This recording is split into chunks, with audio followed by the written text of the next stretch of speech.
Good afternoon, everyone. I would like to call the meeting to order and acknowledge that we are in Treaty 1 territory, the home and traditional lands of the Anishinaabe, Innu, and Dakota peoples, and in the national homeland of the Red River Métis. Our drinking water comes from Shoal Lake 40 First Nation in Treaty 3 territory. My name is Carrie Linklater. I am your chairperson today. I am joined by Zoom by Mr. Kent Seelan, and to my right, Mr. Larry Robinson. Our city assessor today is Ms. Tara Kapley, and our recording secretary is Ms. Belen Rojo. To the Zoom participants of the hearing, please note you are placed in the waiting room until your property is called upon. When it is your turn, you will be admitted into the meeting. Kindly follow along on the City of Winnipeg's Board of Revision YouTube channel for the hearing process. Once the host admits you into the hearing, please close or mute your YouTube player. You will then be permitted to speak with respect to your property. Once your hearing has concluded, you can leave the meeting. We will be hearing applications for revision of the assessment roll in accordance with the Municipal Assessment Act. The matters for which revision is requested have been described in each application, and we will limit discussion to those matters. The statements that are made at this hearing are sworn testimony, and anyone speaking to the matters must be sworn in. Be advised that comparison of assessments of properties are not considered evidence of market value by the board. The board is appointed annually by City Council and is independent of it and the city administration.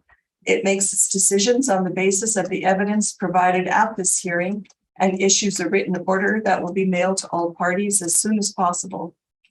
Please note that the board's decisions with respect to an application may be appealed to the Manitoba Municipal Board if the matter pertains to assessed value or classification, or to the Court of Queen's Bench if the matter pertains to the application of exemptions from taxation. Should you wish to appeal, information on how to do so will be included with the board's order. With respect to the hearing process, I will confirm the points of appeal with your property to be addressed with each applicant following the swearing in. We will then have the assessor's testimony followed by questions that the applicant may have, and then the applicant's testimony followed by questions. Each side will have an opportunity to summarize if they wish. Once all the evidence about an application has been brought forward, the applicant may leave. The process will repeat for each item on the docket today, and the session will close after all the applications have been heard, and the board will deliberate in private and make its decisions. You will receive the board's decision by registered mail as soon as possible. And as information, all public hearings are live streamed, recorded, and will be part of the public record. And if everyone could make sure their cell phones are turned off, thank you. You know, our boys will sure as you what they will for me. And the city assessor and our first applicant, which is 350 Rosebury Street. Madam Assessor, please state your full name. Tara Kapley. And you affirm the evidence you're about to present is the truth, the whole truth, and nothing but the truth? Yes, I do. Thank you. Mr. Applicant, please state your full name. Blair Malstravich. And you affirm the evidence you're about to present is the truth, the whole truth, and nothing but the truth? Yes, I do. Thank you. Thank you. Good afternoon, Ms. Kapley and Mr. Blair's fine. Blair. Yeah. Thank you. Ms. Kapley, if you would like to start us off and lead us through this property, 350 Rosebury Street. Okay, thank you, Madam Chair. The subject property is 350 Rosebury Street. It has a roll number of 0702073100. It is located in 203 King Edward neighborhood area. It is a 1.5-story single dwelling, a year built of 1918, an effective year built of 1950. The living area is 1,072 square feet. It has a part basement, 1 full bath. The assessed lot size is 2,711 square feet, And the 2023 assessment roll value is $207,000, which is a total assessment per square foot of $193.10 per square foot. The four comparables are located in the same neighborhood area, 203 King Edward.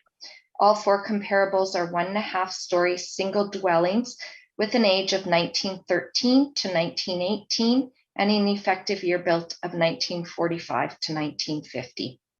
Three comparables have part basement and no basement finish, and comparable one has a dugout. The size ranges from 1,005 square feet to 1,063 square feet. All comparables have one full bath. Comparable 1 and 2 have a half bath and shower. Comparable 4 has a half bath. Comparables 2, 3, and 4 have central air conditioning. Comparable 2 has a single detached garage, and comparable 4 has a detached multiple garage. The lot sizes of the comparables range from 2,381 square feet to 2,709 square feet. The sales prices range from $182,500 to $226,800.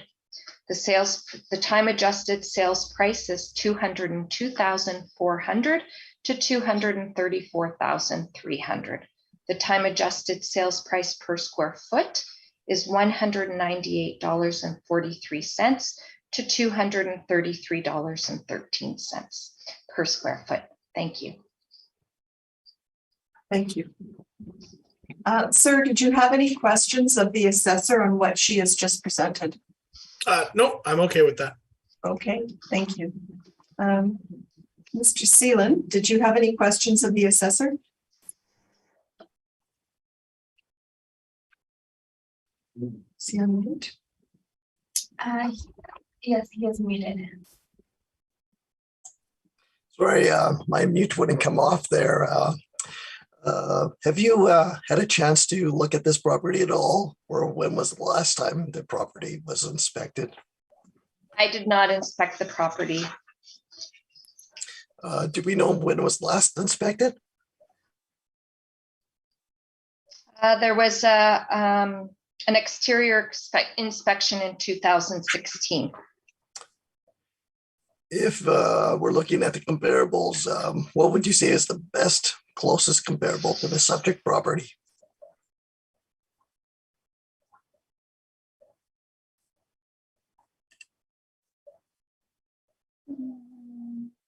I would say comparable 3. Okay, thank you very much. Appreciate it. Thank you. Mr. Robinson? I have no questions. Okay.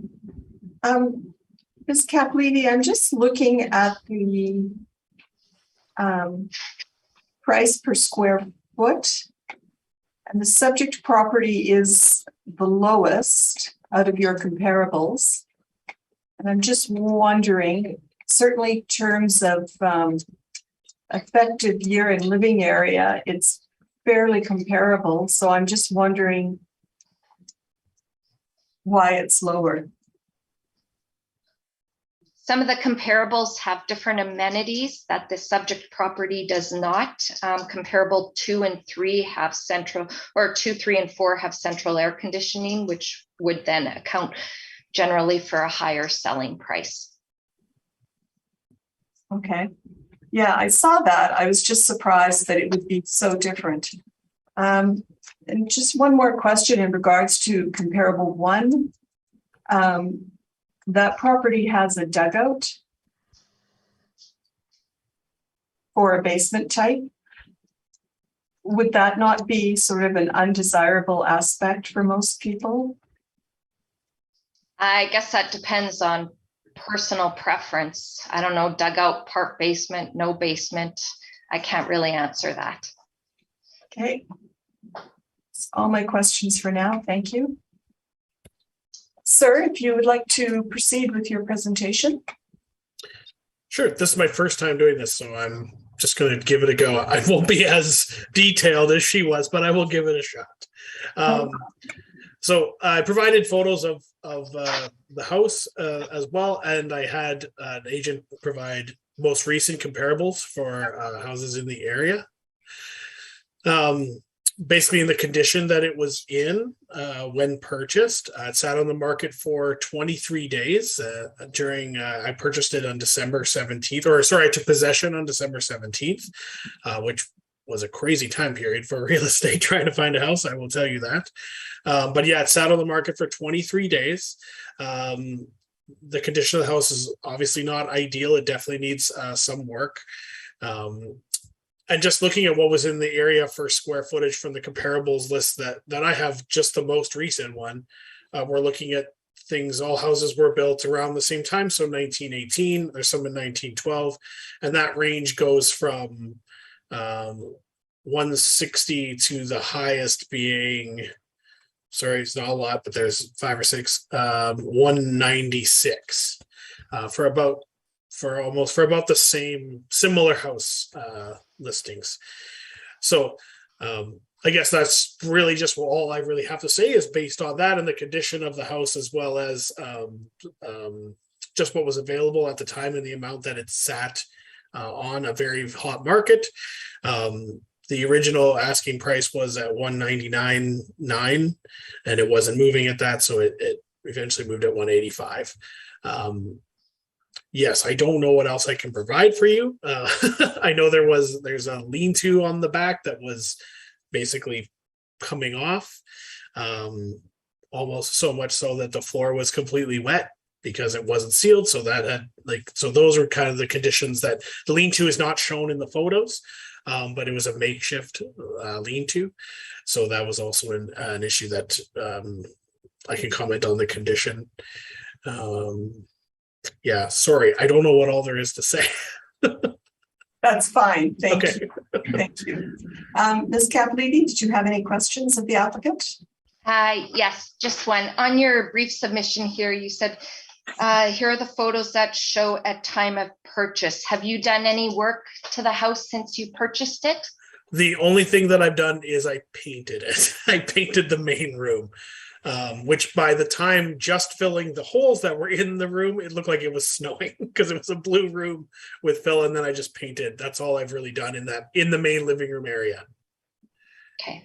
Oh, I removed the deck that was rotted in the front. Because if you see in the photo, there's a weird sort of walkway to the street, and it was rotted. But I couldn't see that in the wintertime. Okay, thank you. And you did say you're residing in the house, correct? I am. Yes. Okay, Yeah. Thank you. Thank you. Mr. Seelan, any questions? Yes, when was the house purchased? I can't remember the exact date. I think it's sent in the email, but I know my possession was December 17th. So it would have been a couple weeks before that. Are we saying December 17th, 2021? Oh, sorry. Yes, last December. Yeah. 2022. Yes. 21. Sorry. Yes. I've yet to be there a year is what I'm trying to say. That's fair. What were you what were you expecting for an assessment? Exactly what were you expecting for an assessment? I would think well, I purchased it for 185, so I was imagining something around obviously I'm going to say that obviously, but I think maybe 185 to 192 or something in that range. I was just surprised to see it go almost $22,000 over purchase price. Okay, thanks very much. That's all my questions, Madam Chair. Thank you. Mr. Robinson? Asked and answered. Thank you, Madam Chair. Just one question, sir. So you said you removed the rotted deck. Did you also remove the lean-to? Yes. Because it was coming off. And you indicated you painted the living room. Yes. Okay. So I guess the removing the lean-to would minimize the square footage, I suppose, as well. Okay. Ms. Capoliti, I just have another question for you.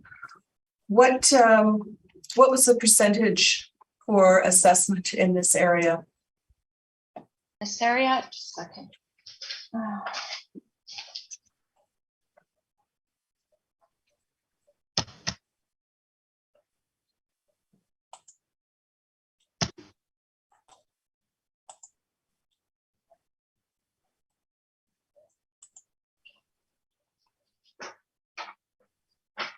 I'm just trying to find out where it is. King Edward. Yes.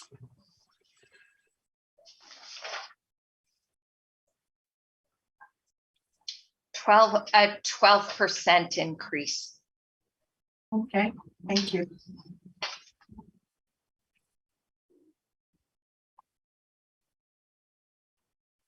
Okay, no further questions, sir. Thank you very much for appearing this afternoon.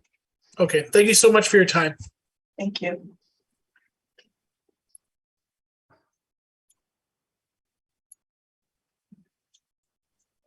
And we will move along to 204 Winchester Street.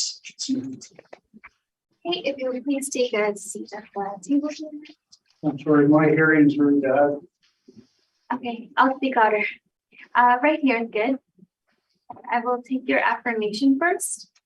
Okay. Please state your full name. Michael Thomas Ruta. You affirm the evidence you're about to present. I'm sorry. You affirm the evidence you're about to present is the truth, the whole truth, and nothing but the truth. Yes, I do. Thank you.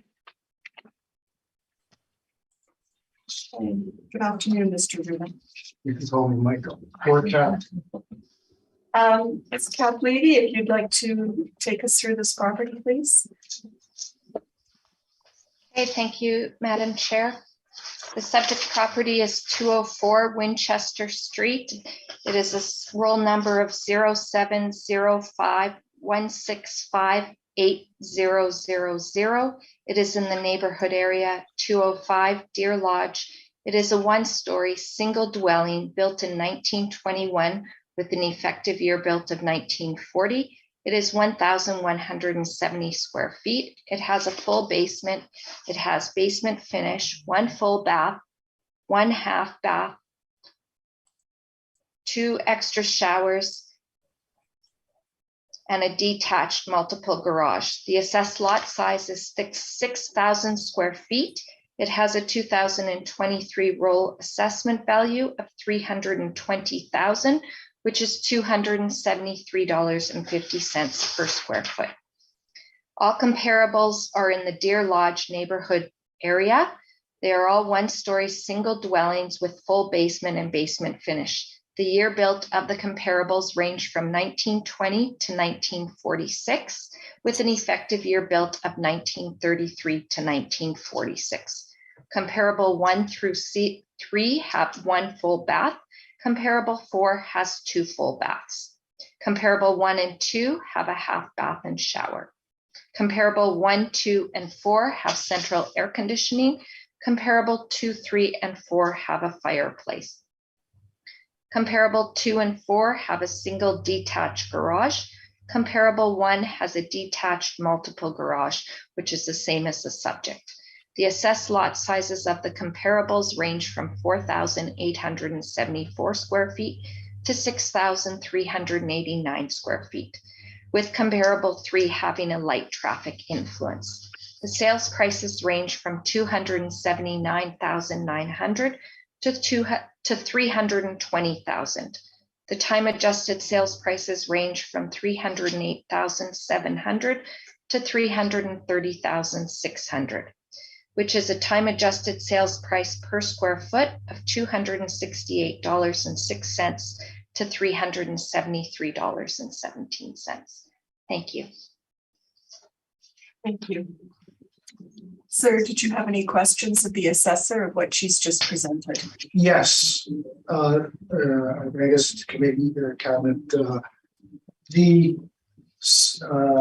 sale price, and then she said something about time adjusted sale price. What is the difference between? What is the difference? Like, what is the difference between the sale price and the time adjusted sale price?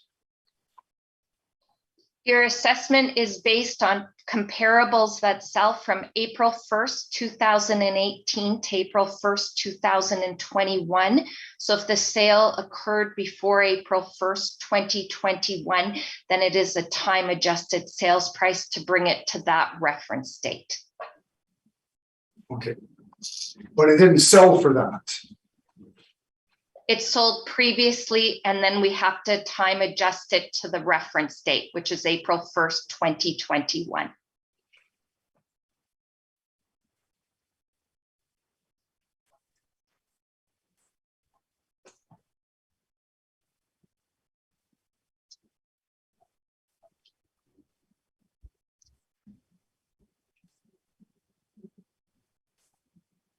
So you're assuming that comparable number one, which sold for 295,000, somewhere prior to April of 2020, would have sold for $30,000 more. It is based, as I said, it's a reference date of comparable sales, and it was a 3-year period. So it's legislated that they go to April 1st, 2021. So it's what the property sold, would have sold for on that date. Okay. I wish I had that ability. Okay, I think that's all the questions I have about your statements and everything on here. I think. It's fine. Thank you. Can I reserve the return? Yes, you can. Thank you. Mr. Seeland, did you have any questions? Yeah, just one. What would you say the closest comparable to this property is, based on the, I'll say the amenities that you have in your comparables? I didn't hear what he said. What I'm asking is, what is the closest property, the comparable property to the subject property based on the differences here? What would you say is the closest? This is for the assessor.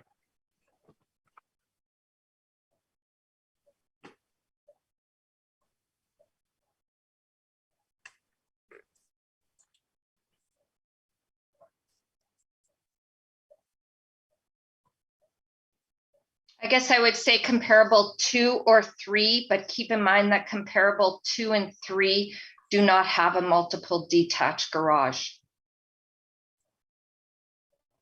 Yes, that's pretty much just all my questions, Madam Chair.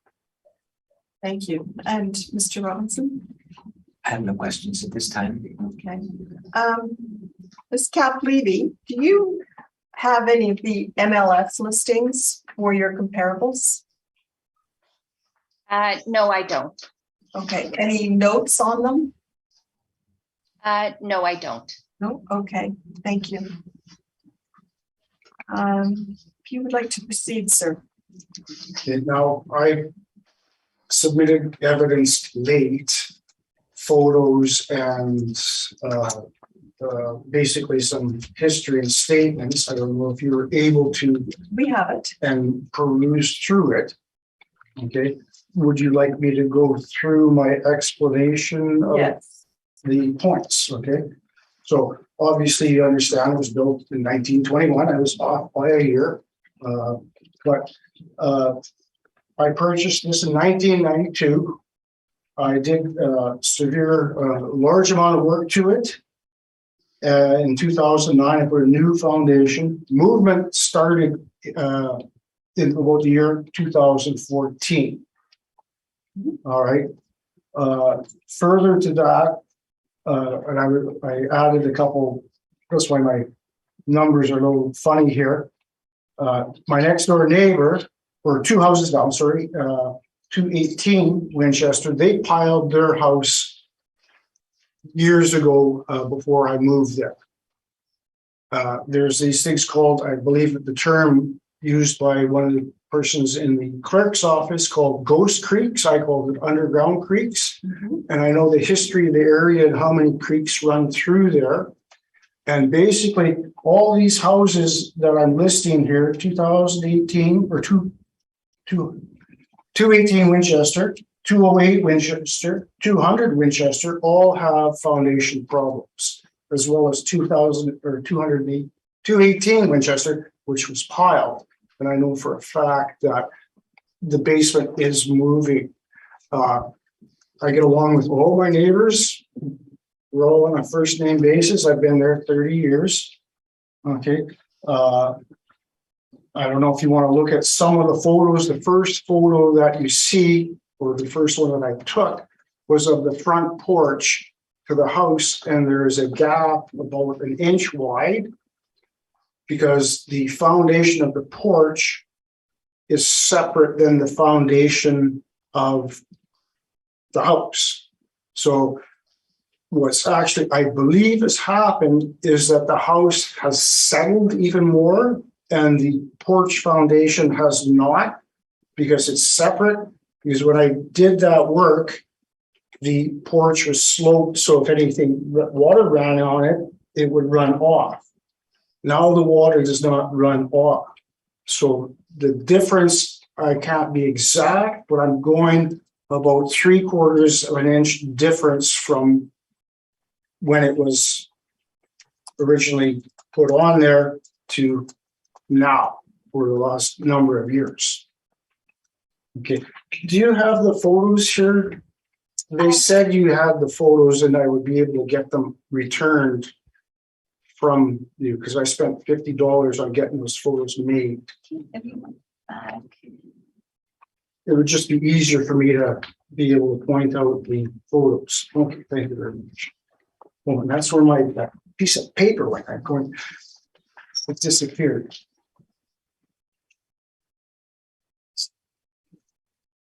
Okay, so that was the photo I was talking about. Yes. we have it Okay, on you our- can see it. Okay, the next photo is and I'm sorry, it doesn't really show. If you look very hard at the bottom to the right of the faucet, there is a gap about 1/2 to 3/4 inch, and you can see the crack in the stucco there. Okay, so that area has moved that amount since I did the basement. Now, I understand there would be some settling occurring to the structure on the new foundation, but this is, as you can see, it's a fresh crack. All right, the next photo is in the basement here. That is orientated this way. You can see the ceiling tile. That is open up. This door occasionally jams. The contractor, who I can't have here, that did the finishing, because he was killed in a motor vehicle accident several years ago. He was a good friend of mine, but he thought that maybe the weight of the new concrete was larger than the soil could handle. But I had engineers design and the city of Winnipeg approve the footing, foundation, and rebar, on and on. Okay, and basically the rest of the photos, okay, so that's just another corner in the basement where another crack is open. Basically, every single room in my house, upstairs and downstairs, has movement of substance. And if you look at the right one of this one, this is the entrance into the laundry room. And that is basically the wall moving vertically down. So it's tearing the tape seam there.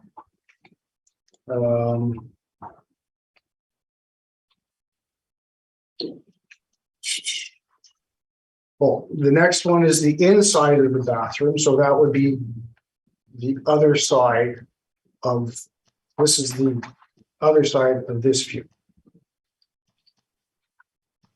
Okay, this is if you walked into the utility room, this is the far corner against the foundation, and you can see about approximately how much movement has occurred there. And this would be the again, the hinge side of the door to the utility room, and you can see the gap there. Okay, we're going to orientate this correctly.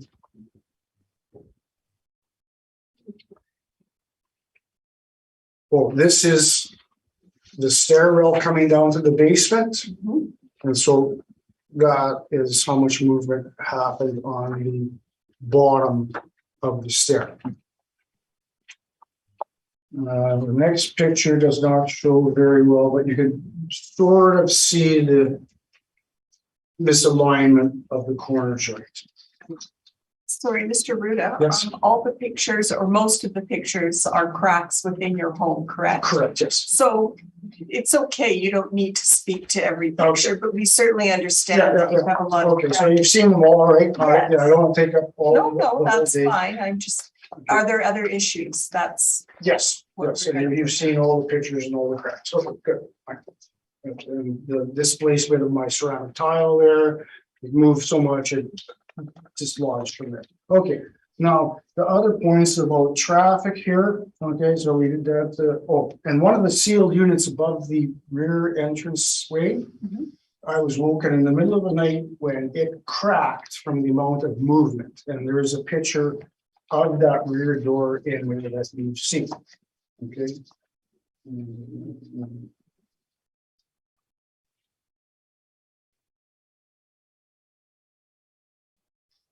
You've seen it. That's all right.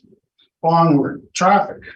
I'm very close to Portage Avenue. I've lived there for 30 years now, and the traffic noise has gone up remarkably. Also, I know it's beyond your control, but these people, for some unknown reason, the Highway Traffic Act is not enforced about the type of exhaust systems people use, nor the speeding in that area. Okay. All right. And as I say here, it goes from pre 6 a.m. to midnight.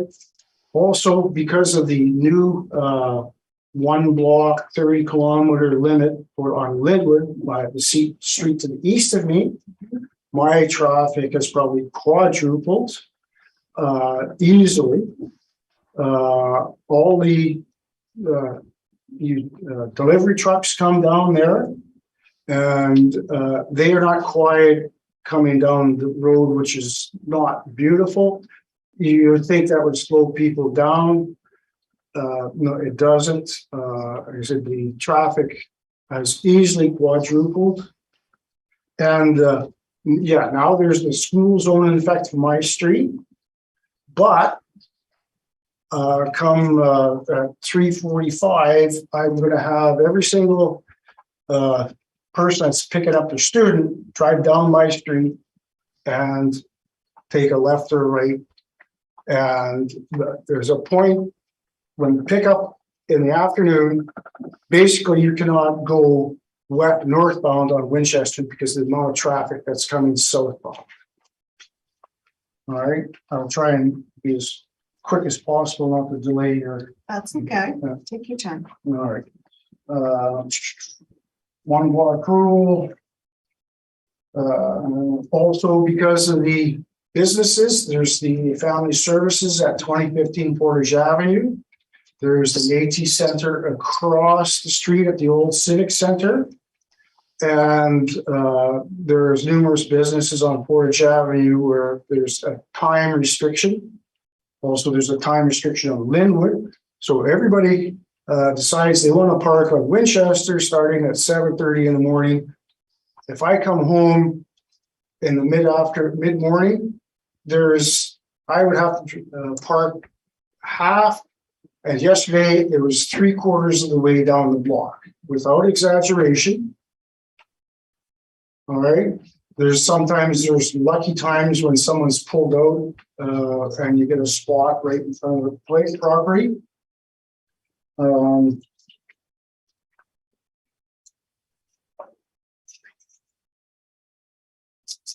Okay, also drivers, again, I'm not a proponent of the school zone because the drivers go down my back lane at a higher rate of speed than they're allowed to go down the front street. Also, the school zone ends about 7 or 8 houses to the north of me. So the people have to make up the time they lost from Bruce to Portage Avenue. Also, since about 4 or 5 years ago, the airport had installed new landing systems Before, the airplanes used to have to approach from a certain distance and also leave at a certain distance down Mount Royal or over that other person's area towards the Kiltartan Towers, if you know the runway that goes that way. Well, now, because of the new landing radar system, they are able to get up, and once they get to a certain altitude, turn, or if they're coming in from a certain direction, they maintain that altitude, but now they fly directly over my house, which has never happened in the past.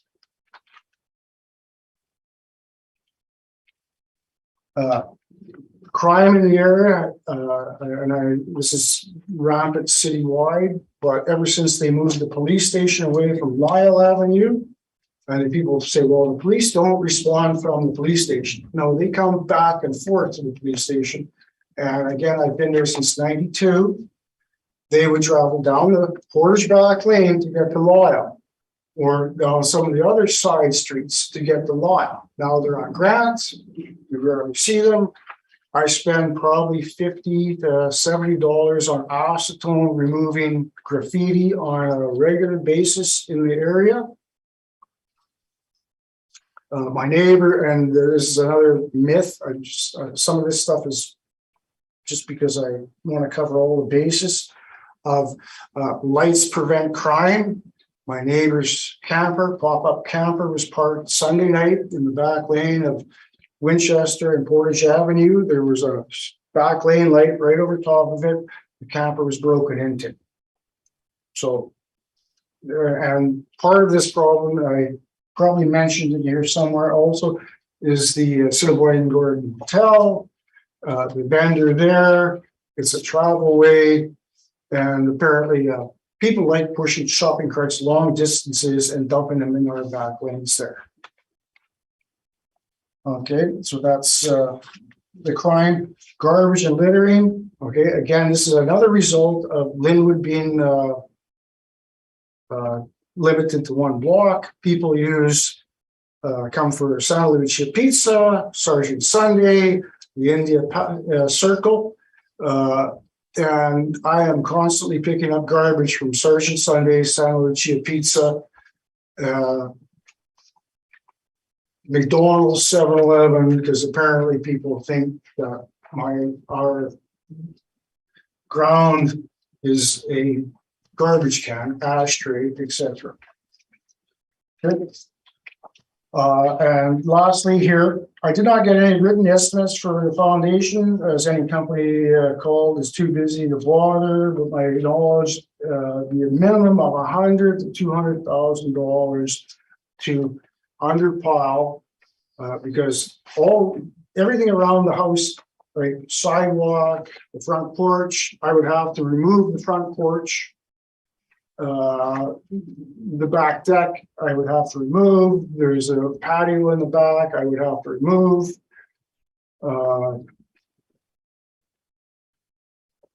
So, and again, I'm just basing on the amount of money I spent back in 2009 on lifting the basement, doing all that work, paying for it. And I did not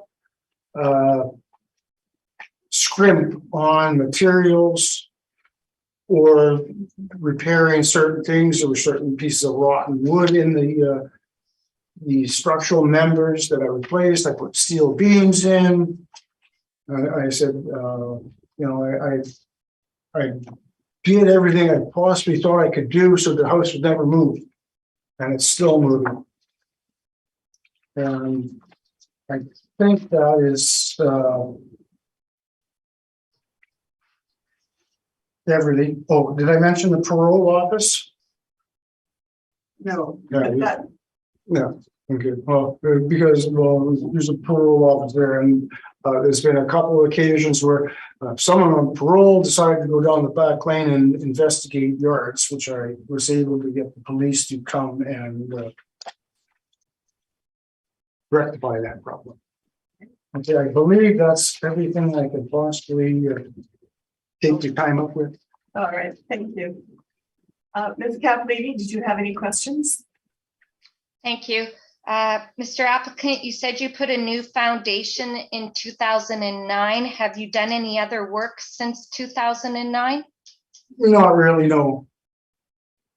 Other than the curse about the moving. Okay, and did you bring in any sales to support a different value? No, I didn't, because I knew you had some, so I figured why argue with what you have. All I know is that the house at 229 Overdale that has foundation problems, the lady that bought it, I forgot her name, about it could be longer than that, 10 years ago now. It's been on the market probably 6 times, and it's been pulled from the market because I guess what they're asking for, people aren't willing to pay because the foundation needs so much work.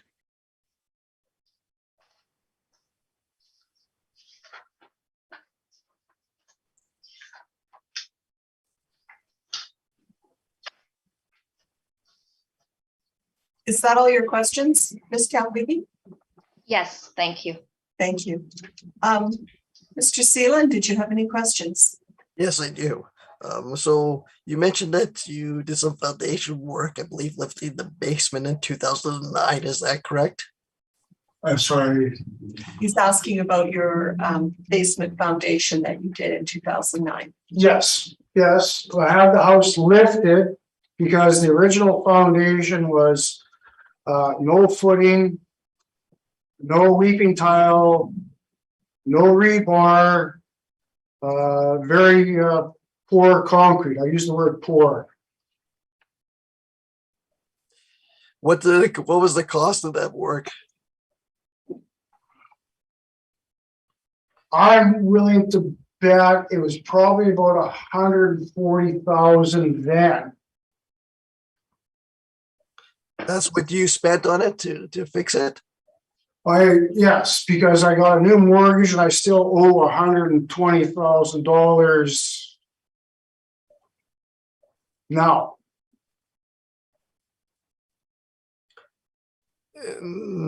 Okay, so you fixed the basement. Did you do any other repairs to the house, or are these pictures post 2009? These pictures are of Thursday, this last Thursday, of all the cracks and everything there. So the paint on there is 12 years old? 2009, 2010. Would you say this foundation work has improved the home, or are the cracks are the cracks from before this foundation work, or has this foundation work stopped the cracking? No, all these cracks have occurred over the last 6 or 7 years. And the last couple of years we had that extreme dry spell. And now I had movement during the extreme dry spell. And now with the extreme wet spell, I've had more cracks occur. And it's very unusual. The original basement, I never had any water problems with it, even though it had no footing or weeping tile. This past year, because of the amount of rain, the sump pump has ran for the first time since it was installed in 2009. Like, it might have ran a couple other times, but my major statement would be that Ghost Creek cannot be rectified, stated with the 218 Overdale, where they had piles put, and their house is still moving because of this Ghost Creek.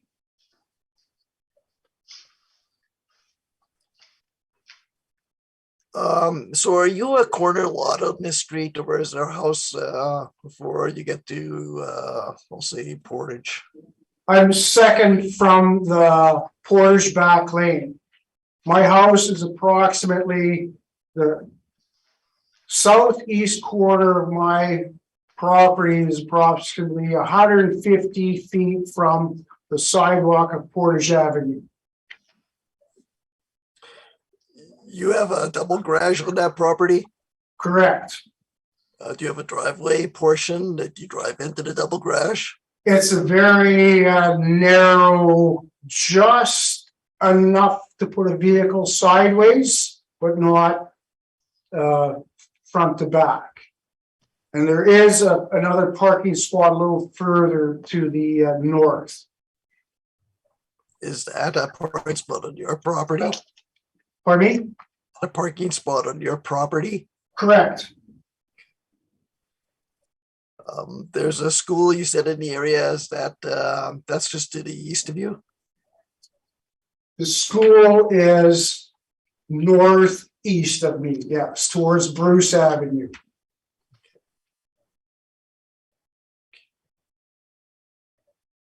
That's all my questions, Madam Chair. Thank you.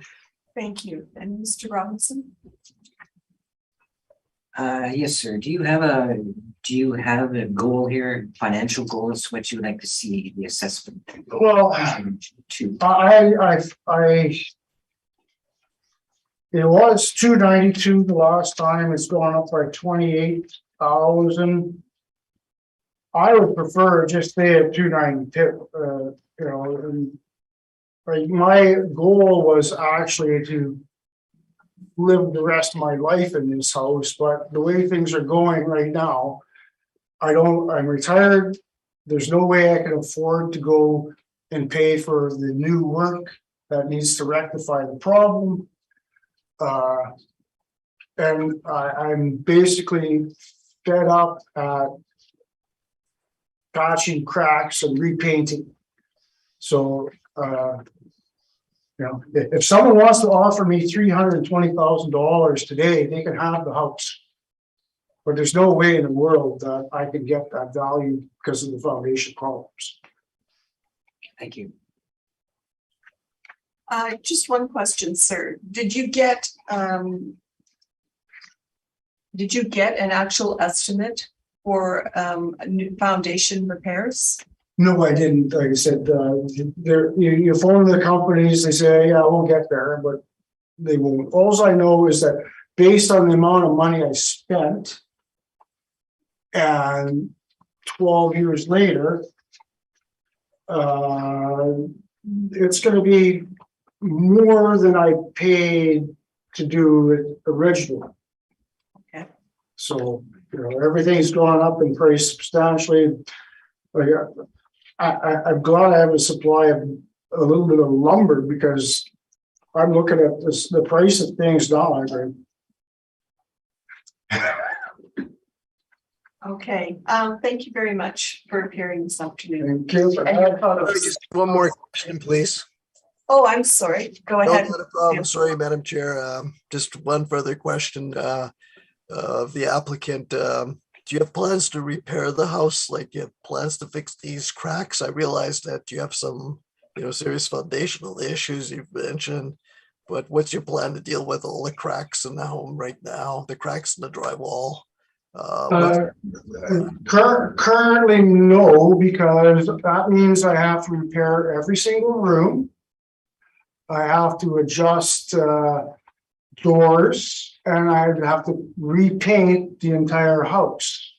And also because I've had some built-ins, right, like cabinetry or shelving and stuff like that, the amount of work to take and repair all this stuff, I'm not the type of person that does a job part way.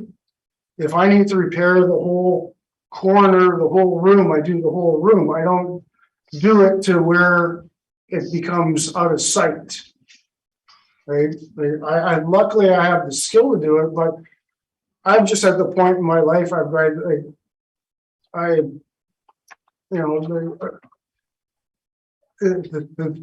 everyone's been through all the, I call it the downtemic. It's basically, and I won't get into my other medical issues. I hope that answers your question. Yes, it does. Thank you for your patience, and I really appreciate that. Thank you, Madam Chair, as well. Thank you. And thank you for appearing this afternoon. Sure, okay. Well, I took up almost an hour. I got all my paper. You're fine. I didn't even open my water. I get to keep all this, right? Oh, Yes, and that's how about the, that paper that, it wasn't, the FedEx paper, the board of revision paper, is it right there? your hearing notice The letter. hearing notice, yeah. I have print another one. Oh, I thought I left because apparently they like to disappear. Thus the reason I was leaked.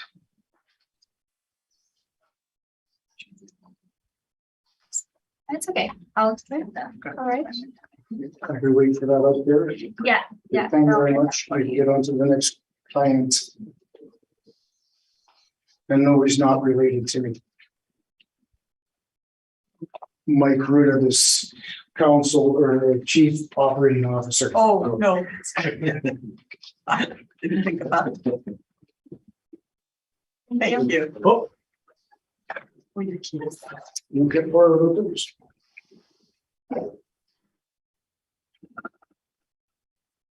We will move on to 52 Deer Lodge Place.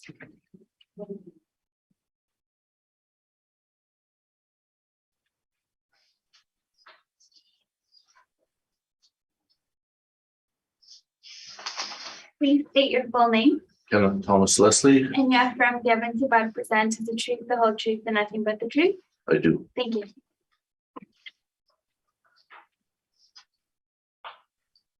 Good afternoon, Mr. Wilson. Ms. Kathleen, if you would like to begin. Okay, thank you, Madam Chair. The subject property is 52 Deer Lodge Place. It has a roll number 070513010000. It is located in Bruce Park, 204 neighborhood. It is a two-story single dwelling built in 1990. It is 3,078 square feet with a full basement, basement finish, 2 full baths, 1 half bath, 1 shower. It has central air conditioning and an attached multiple garage. The assessed lot size is 7,293 square feet, and it is the land influences of the Assiniboine is adjacent. It has a 2023 assessment roll value of $946,000, which is a total assessment of per square foot of $307.34. Comparable 1 is located in Bruce Park, 204. Comparable 2 is located in 224 Westwood. Comparable 3 is 630 Vialou, and comparable 4 is 216 Kirkfield. All comparables are two-story single dwellings built between 1969 to 1997 and an effective year built of 1984 to 2010. The living areas range from 2,748 square feet to 3,028 square feet. All comparables have basement finish. Comparable 2 has a walkout basement, and comparable 4 has a full part area basement. Comparable 2 has 1 full bath, 3 half baths, and 2 showers. Comparable 4 has 2 full baths, 2.5 baths, and 1 shower. Comparable 1 and 3 have 2 full baths, 2 half baths, and 2 showers. All comparables have central air conditioning, the same as the subject. Comparable 1 and 4 have 1 fireplace. Comparable 2 and 3 have 2. Comparables 1 through 3 have a multiple attached garage. Comparable 4 has a built-in attached multiple garage. Comparables 2 and 4 have a pool. The lot sizes of the comparables range from 7,437 square feet to 22,875 square feet. The land influences range as Assiniboine adjacent and 1 to 3, and then community rec building, a bus route, light traffic, and commercial adjacent.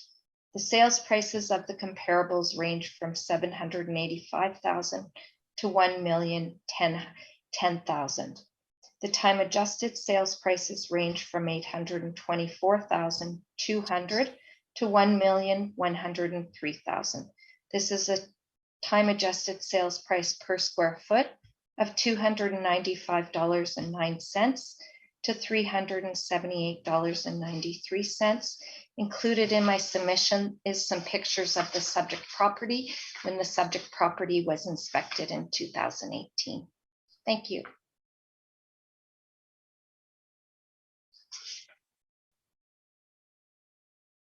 Thank you. Sorry, you said you had pictures? Or did I mishear you? Yes, the pictures were submitted with my brief submission. I believe so. We don't have any pictures, but I don't know to check.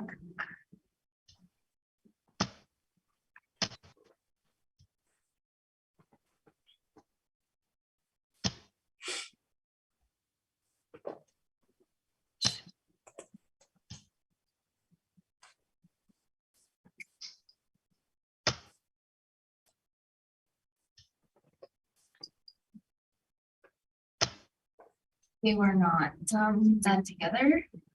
I'll add it right now.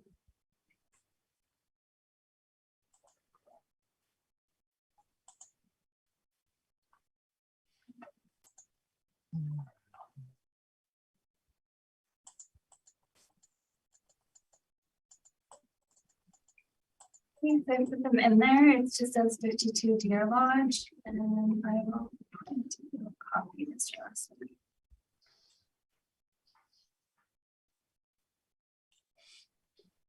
I see. Do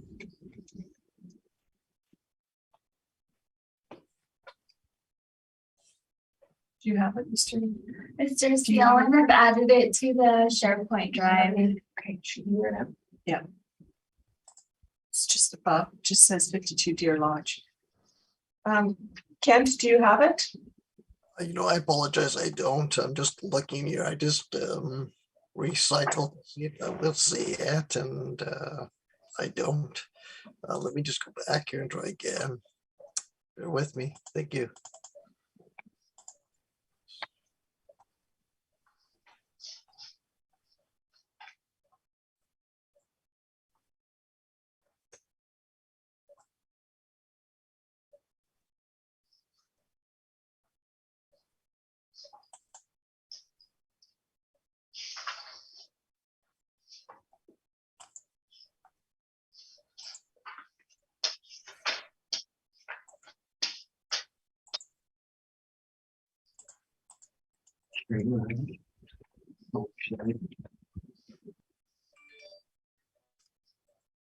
Sorry, are these Right there. It's right there. They're just labeled 52 Deer Lodge. It will be at the F? near the top of your list. Thank you. Appreciate it. Just give me a second here.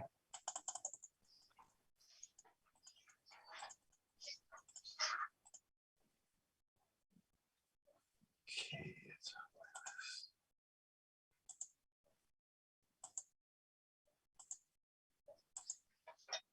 Yes, I have them. Thank you. Thanks for your patience.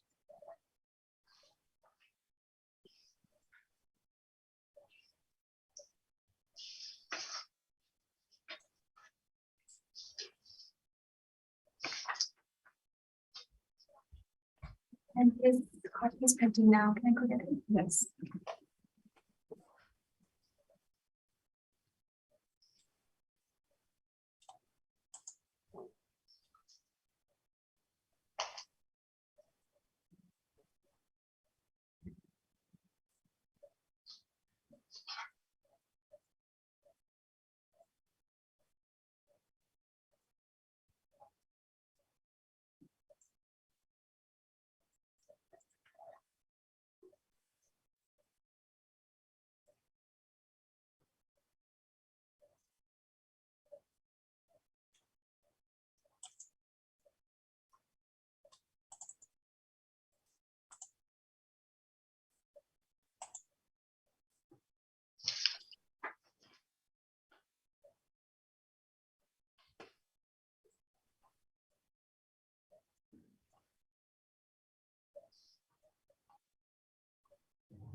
Sorry. Thank you. Not including it yesterday.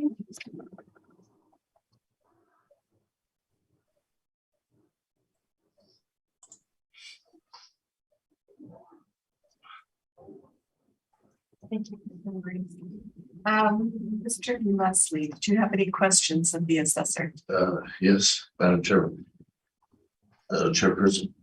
Ms. Kaplevy, you will confirm, you and I have had an opportunity to discuss the subject property. We had some email correspondence. And I believe you indicated that your department inspected the property in 2018. That's correct. And you would confirm that your department was given the opportunity to inspect it for the 2023 assessment. That's correct. You advised that there were no changes since 2018, so we did not feel the inspection was necessary. Are the pictures that you provided from the 2018 inspection? You can see the date stamp on there, so. So it is the 2018 I believe December of 2018. That's what the pictures say. I've spoken to the owner, and actually it's confirmed in your picture, and I'm not sure what page it is, but the picture of the family room or living room confirms that there is a fireplace, and your information sheet shows that there's no fireplace. Okay. Thank you for pointing that out. Can you confirm how many bedrooms there are in the subject property? I don't, you can advise of that. Our model does not take into account the number of bedrooms. So in your comparables, your information then wouldn't confirm how many bedrooms there are in the comparables. That's correct. It's not listed. And your comparables 1, 2, and 3 are all adjacent to the Assiniboine River, similar to the subject property. That's correct. Those are all my questions. Thank you. Mr. Seelan. Yes, for the assessor, what would you say is the closest comparable to the subject property? The closest comparable is comparable 1. Comparable one. 99 Douglas Park Road. I noticed that the lot size is double with that property. Yeah, the lot size is double, you're correct, but the house size is similar. They have similar features, and they're both along the Assiniboine. Okay, thank you very much. Much appreciated. Thank you. Mr. Robinson. No questions. Ms. Kaplevy, did you yourself didn't inspect this property in 2018, correct? No, I did not. No. Did you have the opportunity to do a drive-by? No, I did not. I do know where the property is though, and I spoke to the assessor who did do the inspection in 2018. Okay, so you're familiar with this area? Yes, I am. Okay, so I'm just curious, as Mr. Seelan had brought up 99 Douglas Park Road.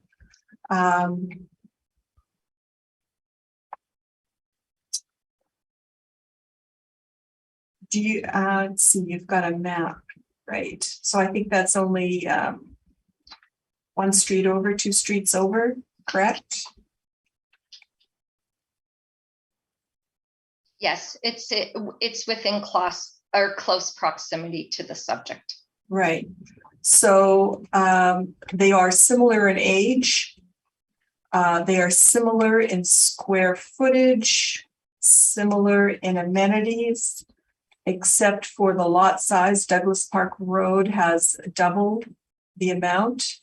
And I'm just wondering why the assessment is coming in only $2,600 apart when you're looking at twice the size for the lot? Well, sometimes extra lot size does not add extra value, right? You get that amount where it's over and then there's no added value in that. Even though these are both river properties? The value is that they are both river properties. Okay. I have no further questions if you would like to proceed. Yes, thank you. Madam Chairperson, I believe you have my submission.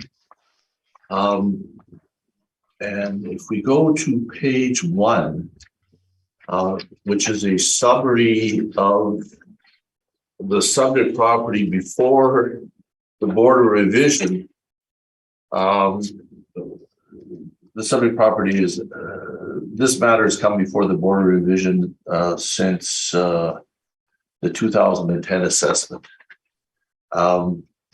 The subject property, while for comparables 1, 2, and 3 are adjacent to the Assiniboine River and are of similar size, the subject property is 1 bedroom. And that has been confirmed with the city before the Board of Revision, as indicated on page 1. There would be considerable expense by a purchaser to have the subject property become a 2 or 3 bedroom, more commonly seen in the marketplace. On page 4 is the Board of Revision order for the 2020 realty assessment, where the board ordered the assessed value be $700,000. And of particular note, this decision is based on the recommendation presented by the Assessment and Taxation Department. On page 6,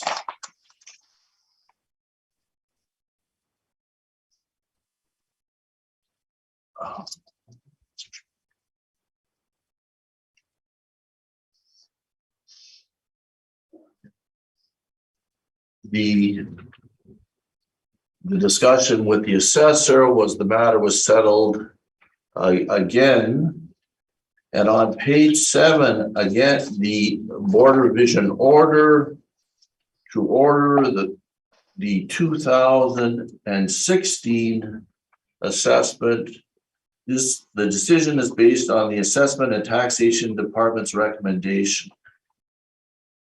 I've included on page 15, 16, an excerpt, and 17, an excerpt from the Winnipeg Free Press from December 2020 regarding the protection of and maintenance of the riverbank.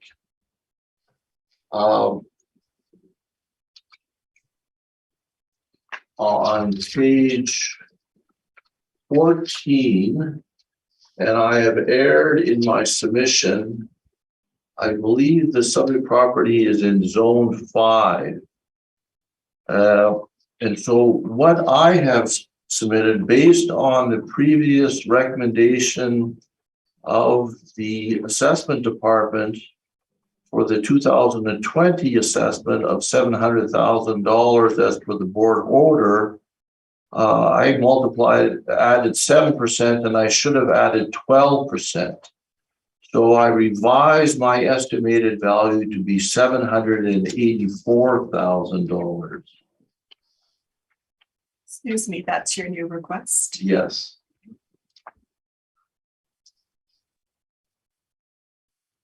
I have had discussions with the property's owner, He has not got an estimate for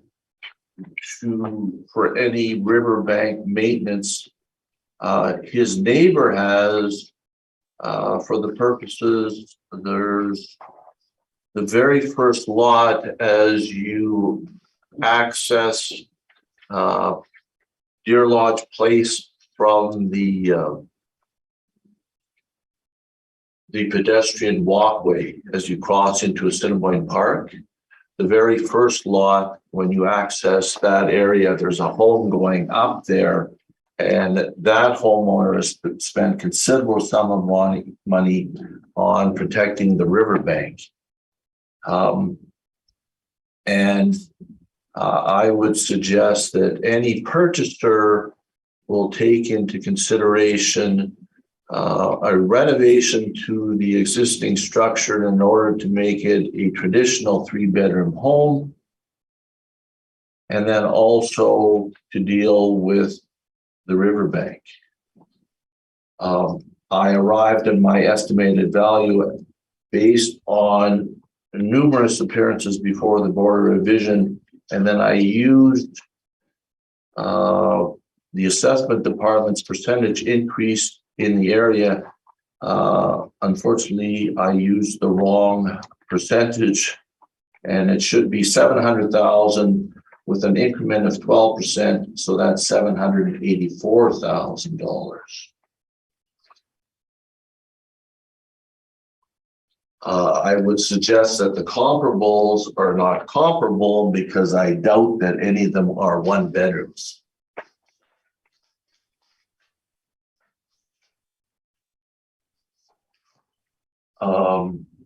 The Douglas Park Road, which is considered by the department to be the best comparable.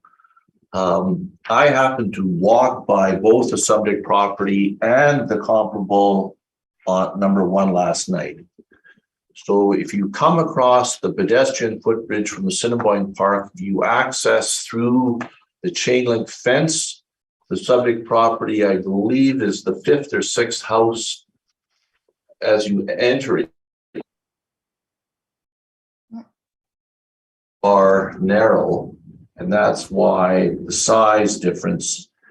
You then traverse Deer Lodge Place. I would suggest there's probably 10 to 12 homes along there. You then cross through Bruce Park, which has a creek running through it, and you come out of Bruce Park and you're on Douglas Park Road.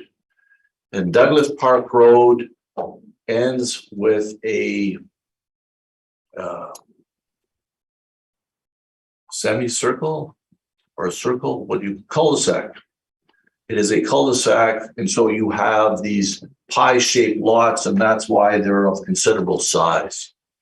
There are, I believe, 5 or 6 homes in that cul-de-sac. You then leave that area and you're now in, there is another park behind St. James Collegiate.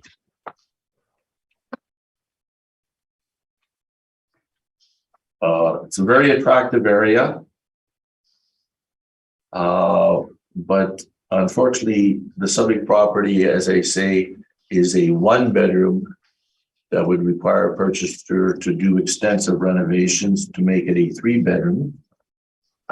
And I believe the pictures confirm it's a 1-bedroom because I only see 1 bed.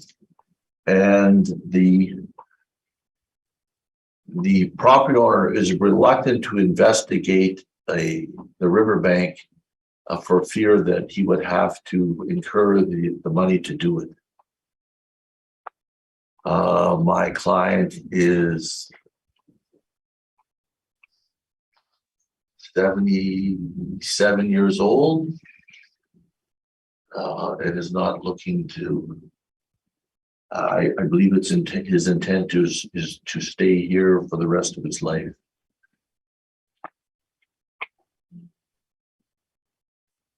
That's my submission. Thank you. Thank you. Ms. Capleby, did you have any questions? Yes, thank you, Madam Chair. Mr. Applicant, the 2023 assessment value is based on sales that occurred from April 1st, 2018 to April 1st, 2021. Do you have any sales to support the value you're asking for? No, I couldn't find any sales of a 3,000 square foot, one bedroom house. I have no further questions, Madam Chair. Thank you. Thank you. Mr. Seelan? Yes, do you have any sales comparison of homes that aren't one bedroom that are similar size that you would compare to this? No. That's all my questions, Madam Chair. Thank you. Mr. Robinson? I really want to hear about this bedroom. So it's one bedroom, Yes. it's on the second floor. Yes. What else is on the second floor? I'm just The, curious. his wife's, That bedroom looks really small. no, Nothing else? there's on there, the second floor is accessed by that circular staircase in the picture. There is a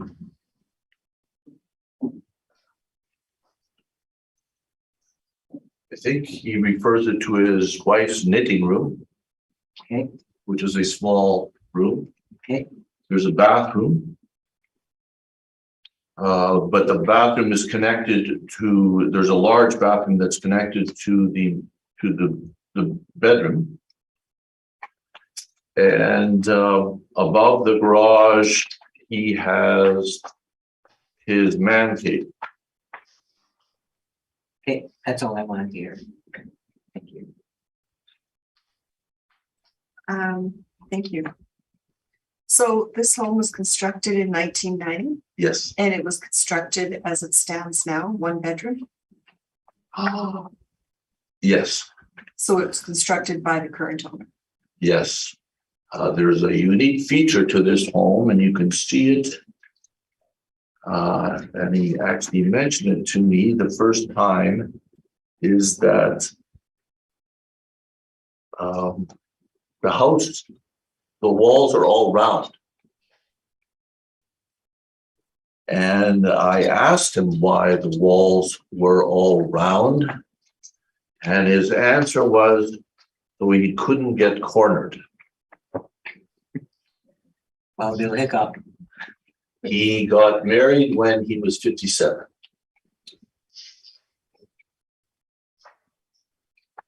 Okay. Do you know if there has been any loss of property due to erosion? I believe there has been. And I included that article. I believe there was loss in 2011 when the province of Manitoba had to divert water at the Portage diversion because there was so much water coming down the Assiniboine.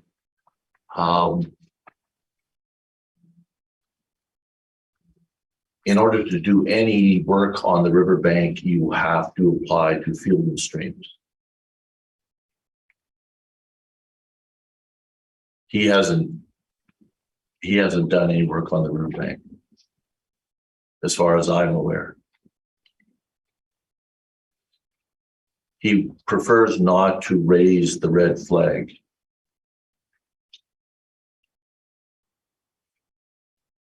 And there has been no work done on the house since the previous assessment? No, none. Capleby, could you confirm that this area had a 12% increase? That's correct.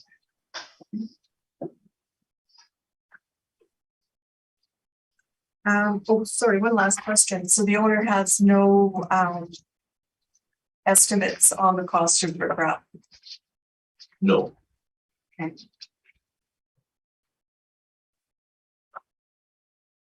Thank you. That's all my questions. Thank you. Thank you for coming this afternoon.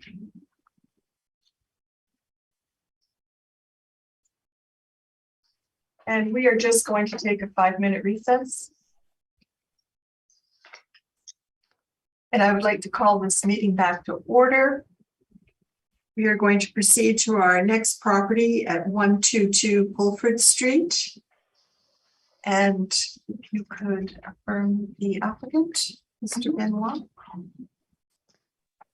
Okay, Mr. Applicant, if you'll please state your full name. Daryl Benoit. And you affirm the evidence you're about to present is the truth, the whole truth, and nothing but the truth? Yes, I do. Thank you. Great. Good afternoon, Mr. Benoit. Hello. And Ms. Levy, whenever you're ready, you can take us through this property, please. Okay, thank you. The subject property is 122 Pulford Street. It has a roll number 1203-207-9000. It is in the neighborhood 111 River Osborne. It is a 2-story single dwelling, year built 1911 and effective year built of 1921. It is 1320 square feet with a full basement, no basement finish. It has 1 full bath, 1 half bath. It has central air conditioning. The lot size is 3,307 square feet. It has land influence of commercial adjacent and internal corner. It is a 2023 assessment roll of $250,000, which is a total assessment per square foot of $189.39 per square foot. There was a sale in 2015 for $240,000. Comparable 1 is 500 McMillan. Comparable 2 is 596 Gertrude. Comparable 3 is 214 Morley. And comparable 4 is 293 Lilac Street. Comparables are relatively close in the same market region area, and the neighborhoods are 110 McMillan, 666 Riverview, and 106 Earl Grey. All comparables are 2-story single dwellings built between 1905 to 1911. The effective year built is 1920 to 1937. The size range of the comparables is 1,139 square feet to 1,543 square feet. Comparables 1 to 3 have full basement. Comparable 4 has a full part area basement. All comparables have 1 full bath. Comparable 1 has 1.5, 1 half bath and a shower. Comparable 1 to 3 have central air conditioning. Comparable 1 has a detached multiple garage. Comparable 3 has a detached single garage. The lot sizes of the comparables range from 2,501 square feet to 3,015 square feet. The land influences on comparable 1 is commercial adjacent. Comparable 3 has bus route and light traffic, and comparable 4 is school. The sales prices range from $198,500 to $334,000. The time adjusted sales prices range from $215,400 to $361,400, which is a time adjusted per square foot of $189.11 to $248.21 per square feet. Thank you. Thank you. Mr. Benoit, did you have any questions of what the assessor has just presented? Just one quick one. I'd like to confirm that the bottom end of her range of adjusted values is 215,000.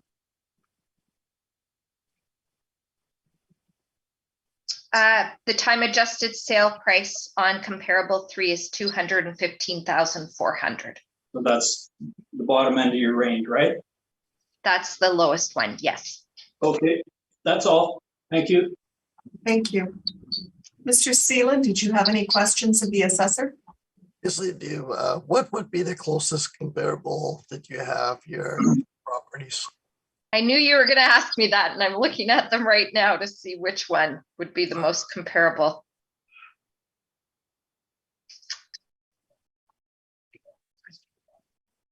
You know what? I'm going to go with comparable 4, 293 Lilac Street.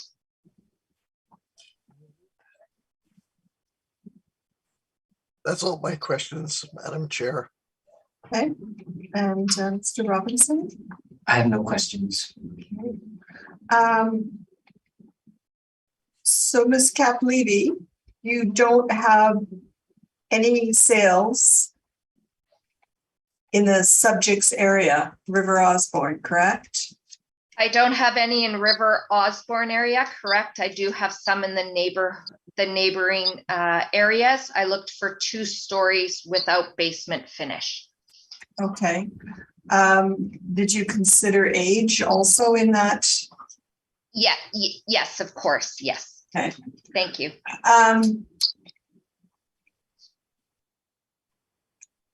Would you agree they are quite far from the subject property?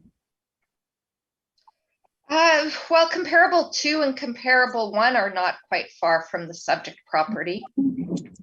Comparable 3, I guess, would be the furthest.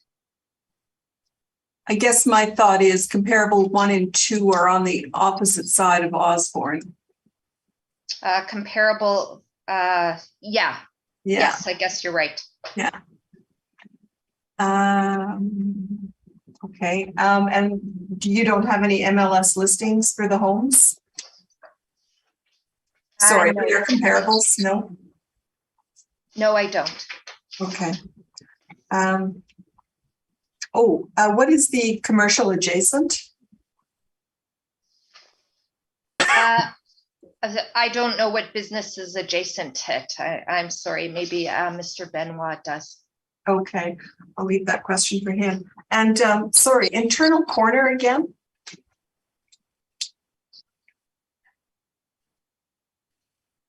Internal corner, you know what? I don't know. I can't, I'm not signed into the work system here, so I'm just looking at my map, which is in black and white. So sorry. Okay. Thank you. That is all my questions. Mr. Benoit, if you would like to proceed. Yeah, sure. Thank you, Madam Chairperson. So I don't have much to say. You've got my evidence there. I think the panel is just touching on the gist of what I wanted to convey to you today. I do appreciate that with the mass model, it's difficult to hit the target of, on 200,000 properties or whatever, but here we are looking site specific, and we're assessed at 250, and I'm asking please to reduce it to 225. I'm a landlord. I have been a landlord for 25 years. In this particular neighborhood, I have owned property since 2010, so I have great familiarity with what I call Osborne Village for 12 years. So the gist of what I'm getting at is that there's some nuance about the delineation of Osborne Village and the importance of communicating that to you comes all around back to what comparisons you use for value. So I guess what I've tried to do is, you can see the map location of my subject, and I try and stick on that side of Osborne Street for a reason I'll get into right away, but it's very important to be in the neighborhood. So being a landlord in the area for a dozen years, I know the, I guess the intricacies of the neighborhood, the back lanes, the walking for coffees, the going to Safeway, going to the bank machine, driving the area, winter, summer, seeing the change of seasons in what's going on in the neighborhood. I have a good relationship with the neighbors around and communicating about the issues that are going on at any given time. So my point is that this is kind of the tale of two, not tale of two cities, but there's the good side of the tracks and the bad side of the tracks. So in my view, when you're from a valuation perspective, Osborne Village is defined to me as Stradbrook to the south, River to the north, Wellington Crescent, and then Donald Street. So you're talking really about a rectangular strip, Osborne Village. So the good side of the tracks is the west side of the tracks. And that constitutes Wellington Crescent.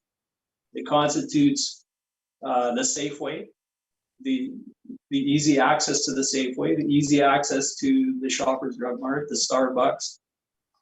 It constitutes, the decades ago built high density, basically skyscrapers, 15 to 20 stories. So the high density. It constitutes the continued development on that west side of Osborne, masonry and steel, luxury apartments. And the importance of me talking about these two sides is it all comes back to the ability to pay for real estate, whether that's in condo prices, whether it's in freestanding house prices, whether it's in rents for an apartment, new or old, whether it's rents for the lower end of housing, which might be a room in a house of multiple rooms. So coming to where my property is located on the east side, respectfully, I call it it's the bad side of the tracks, because there are some factors at play that make it different. So some of these is mainly lower density. You've got more houses. You've got more houses that continue to be used in single room occupancy. You don't have the historic density, the high rises, the tall 15-story buildings on the east side.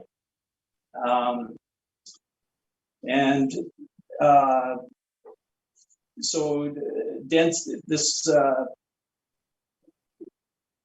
density is a big thing. The other thing is social factors and who is in my neighborhood, okay? And this all comes back to recognizing an effect to be able to pay for real estate, okay? There's no judgments being passed here. It's a statement of fact of who's there. So there's social agencies, there's residential care facilities. Now on Pulford Street, what we're talking about today, there is the Augustine Church. That is a commercial influence. The Augustine Church has the Oak Table. The Oak Table is a soup kitchen.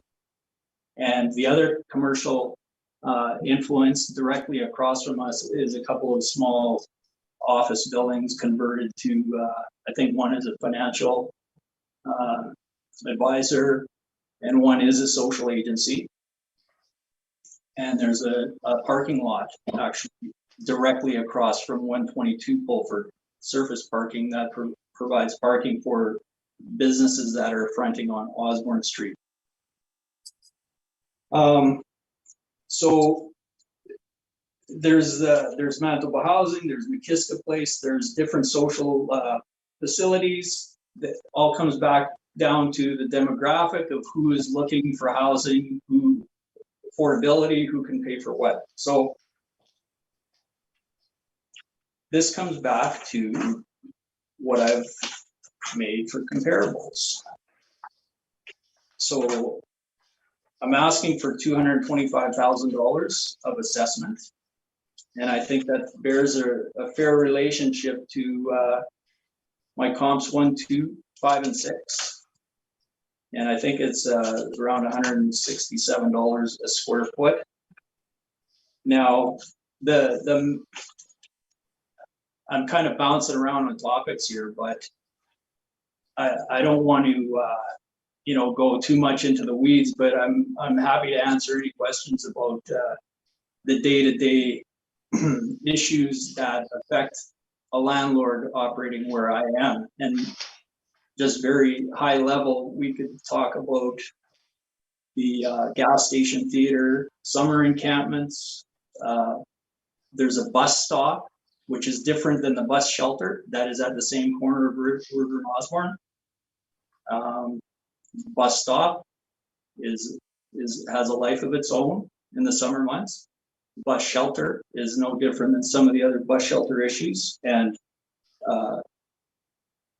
whatever worse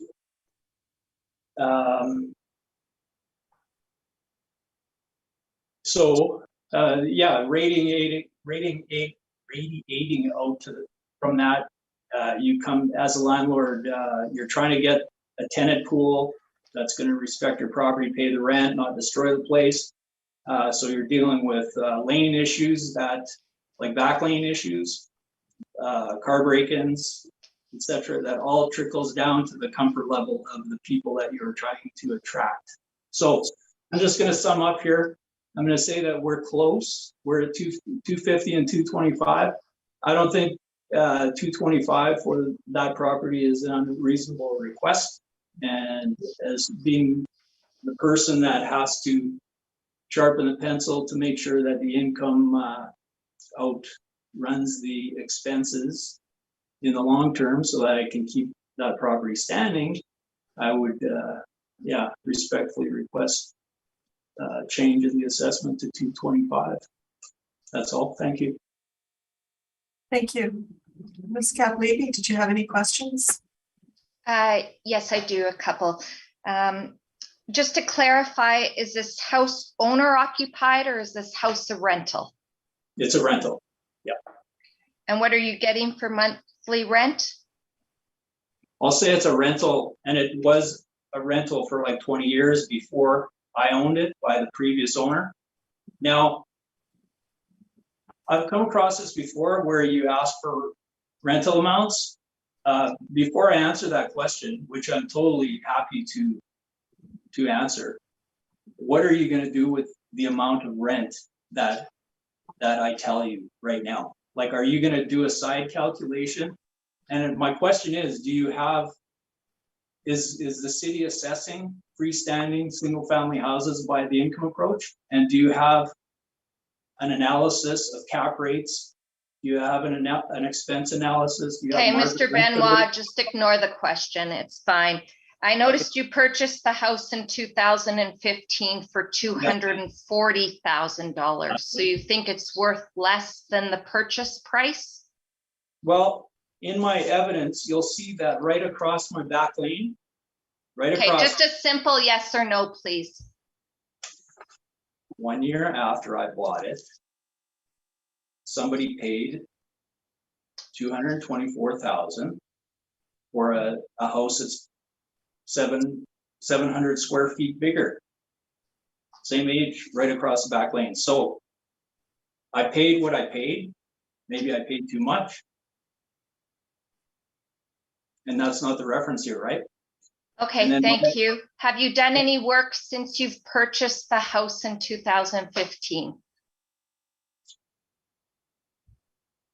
The work that we have done, I painted the exterior, did landscaping, tore down the garage to make surface parking more feasible, and cosmetics inside.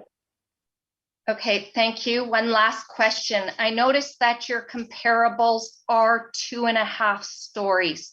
The subject is a 2-story. Do you have any 2-story sales that occurred between April 1st, 2018 and April 1st, 2021? Well, this is my evidence, and they are what they are. Right, okay. close to my property, yep. Okay, thank you. Thank you. Mr. Seelan, did you have any questions? Yes, I do. What is your best comparable that you have here for these properties you presented? Probably the Scott Street. Scott Street, 110 Scott. It sold in 2019 for $152 a square foot. And then almost 2 years later, it sold for only $7,500 more 2 years later for $154.46. And the one, well, 2000, I want to say the Bowl one, but that's out of the reference here a little too far. It's a 2016 sale, but it backs right onto my house. So I would go with the other Bowl Street sale because that's one street over from me. So that's a 108 bowl at $155 per foot. Just bear with me here. So the first one you said was the Scott Street. Was that 110 Scott Street? Yes, and there's two pages there because it's sold twice.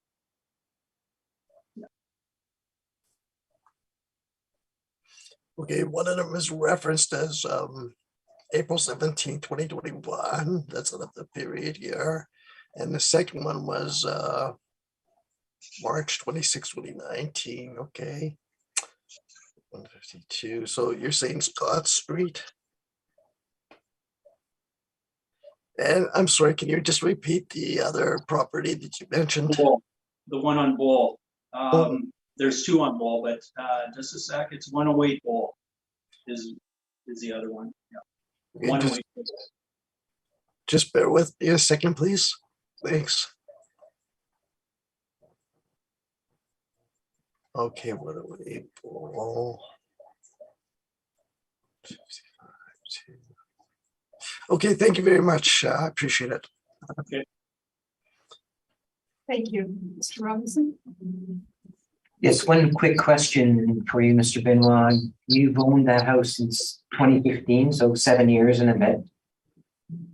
And I know you're technically not in the village, but do you think things have changed in the village since you bought it? From a perspective of anything? Better to live there, worse to live there? Sorry, did you say that I'm technically not in the village? By your description earlier.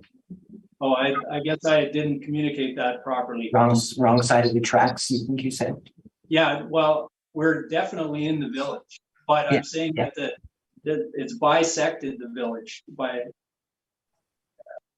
Osborne Street. There's the Yeah. west and east side. So Yeah. yes, I'm in the village, and it's funny you should ask that because I thought if I should get into that, but that's that whole 30 months from today going backwards in the effect. All you have to do is go for a walk, go for a drive through Osborne Village, go through both sides, walk around.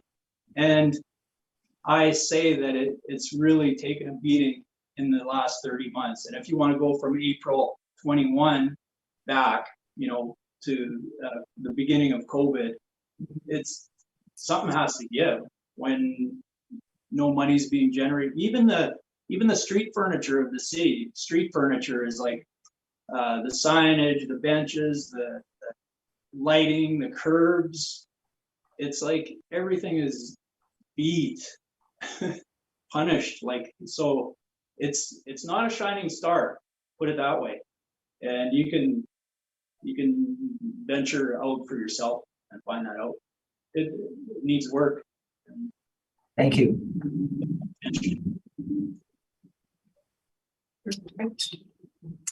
Mr. Benoit, I just have one question. Is the property currently rented?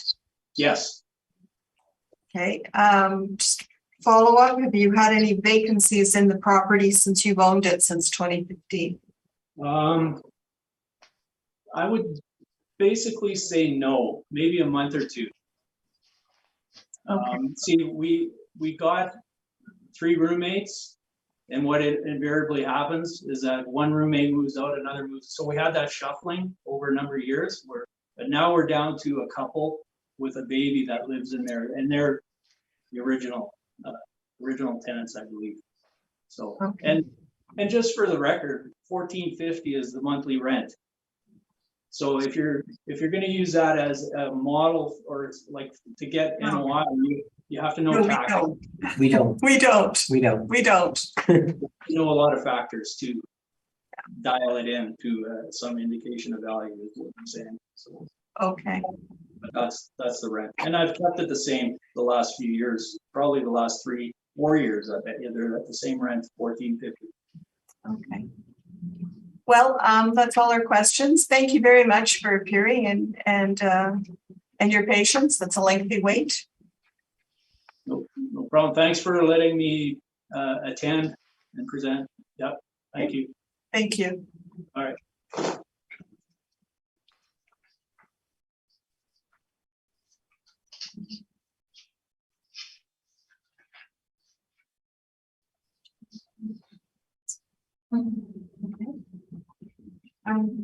Our next property is 112 East Gate, which we will move to the bottom of the docket at this time. Yeah, because there is nobody in attendance. And we are going to go to the property at the end of the docket, 538 Waverly Street.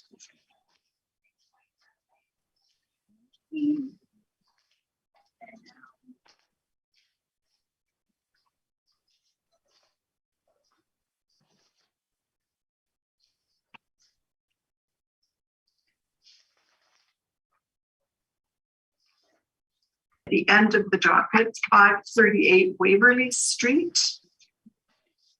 Sorry, if you could just stop your YouTube player. Apologies, I will do that right now. Okay, thank you. Okay, good afternoon, everyone. Good afternoon. Ms. Caplady. Yes. Yes, we have Altus presenting, so we thought we would just allow the last applicant to present before we go through all the properties represented by Altus. Okay, thank you. And they were in agreement with that, so. Yeah.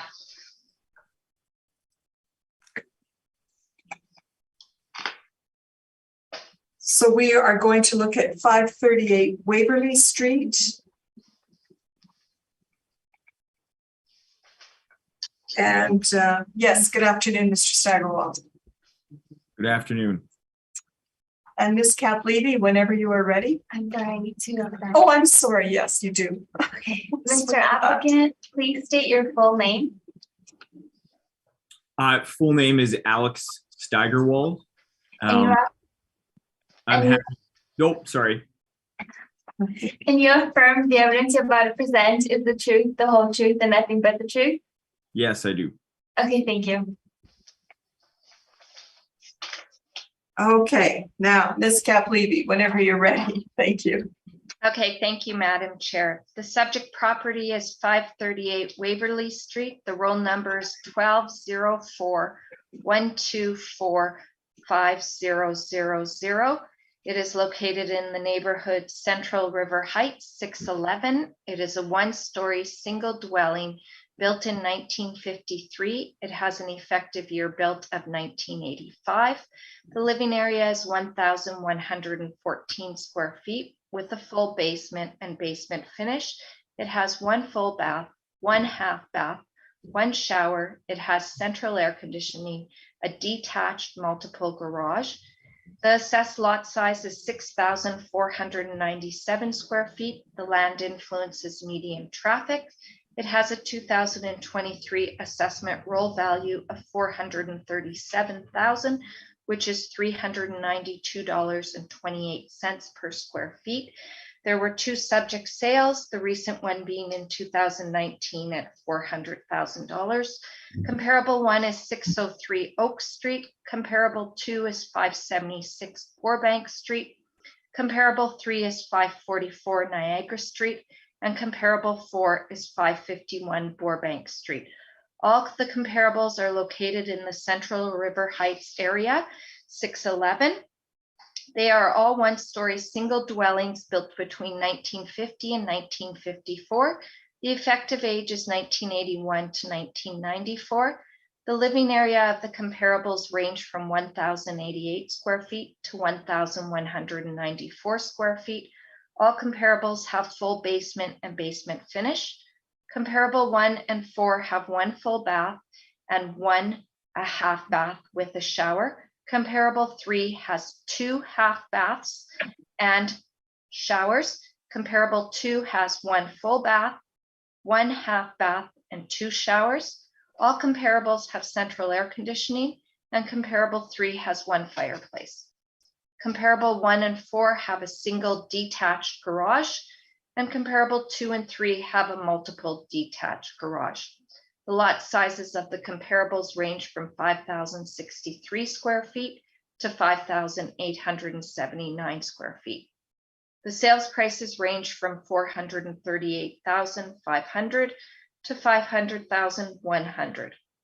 The time adjusted sales prices range from 453,100 to 513,600. The time adjusted sales prices per square foot range from $405.92 per square foot to $430.15 per square foot. Thank you. Thank you. Mr. Steigerwald, do you have any questions of the assessor on the evidence she's just provided? No, I do not. Thank you. Thank you. Mr. Seeland, did you have any questions? Yes, I'd like to know what the closest comparable is to the subject property.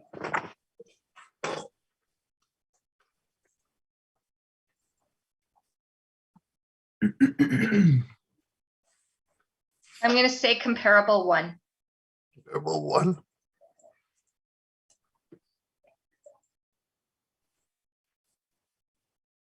Thank you. That's all my questions. Thank you. Thank you. Mr. Robinson. No, I'm fine. Thank you very much. I just have one question, Ms. Caplivi. You've got on this property land influence of medium traffic. Yes. What is that for all of Waverly? No, actually, it isn't. I actually discussed this, and I'm not sure why this one has medium traffic, usually because it is north of Grant. South of Grant is a one-way, and that's where the traffic should be. So it's something we'll be reviewing in the future. Okay. Well, it is standing on this. Yes, Yes. you are correct. Yes.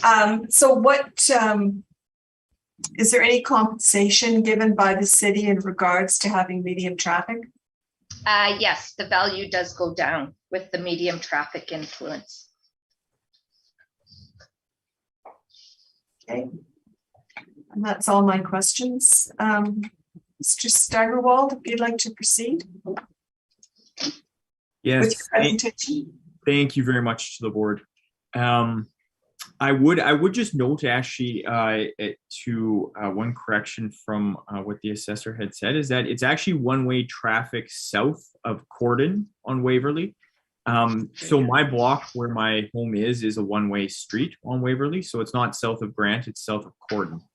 And so I am on a one-way street, in fact.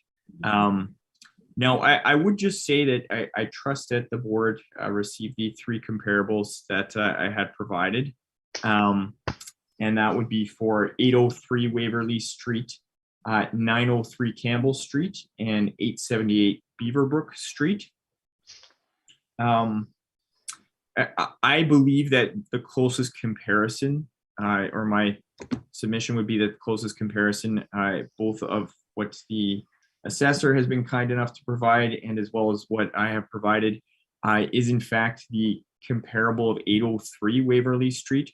For one, it's on Waverly Street. The sale price is $379,000 is what it was sold for. Now, it's built in 1959, 4 bedrooms, 2 full bathrooms. I provided some photos that were accessible to the interior and exterior of that comparable property, and the comparable, it's what I'm referring to as 803 Waverly. It shows that it's in quite excellent condition, I would say, from my perspective, in better condition than my own home. Now, the interior of the home, it's quite well kept, quite a large finished basement. I do have a finished basement myself, I would say, and not to criticize my own home, but this basement appears to be finished to a higher level. The exterior of the home, the yard, the front and back is very well kept. It's a detached 2-car garage that the board can see based on the pictures of 803 Waverly. I also have a detached 2-car garage. A couple features that I note would be different here is that it appears to be a gazebo also attached to the facing into the backyard of the home at 803 Waverly on that property, which I would I believe would add some value as well. There's actually quite a sizable looking driveway or drive pad in the 2-car garage for 803 Waverly, which appears to be able to fit. It would look as though for 2 vehicles to park in what would be a driveway in the back, something that as well my parking area does not have and my property does not have. So it looks to be quite in good condition, well kept. Now, I believe also it's a more accurate comparable in that both that property, 803 Waverly, and my own property they're on a one-way street. And I think in the city properties that's been provided, the assessed lot size, I see that my assessed lot size is slightly bigger than those that are provided by the city. However, I would say that the 803 Waverly slot is also 6,000 square feet for lot size as well. I think part of that may be the fact that the homes are a little bit pushed back due to the one-way nature of the street on Waverly, south of Corden. And I can say that traffic is a significant impact on the one-way street on Waverly. And it would be my perception that it in fact decreases the value of the home.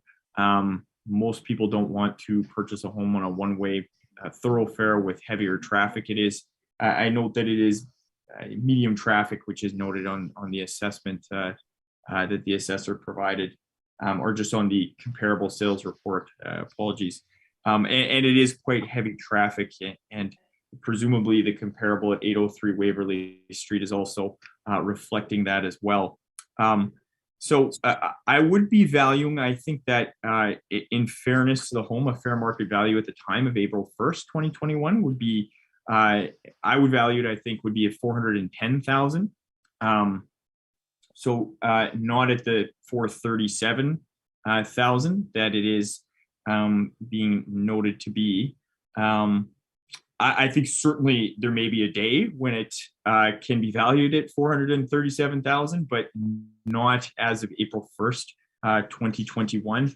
Now, I do note that I'm not sure if my previous assessment, the reference date being April 1st, 2021, is of any evidentiary merit to the board. And if it's not, I won't even mention it. Is that the case?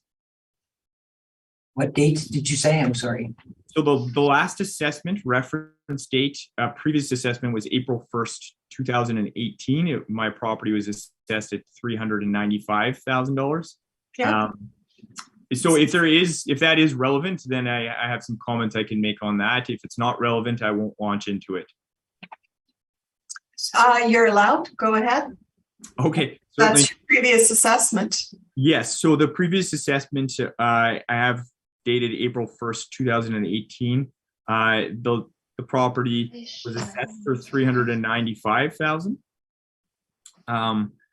And so an assessment, so that's 3 years prior to today, and the assessment jumped to $437,000 would be an increase of $42,000 over 3 years.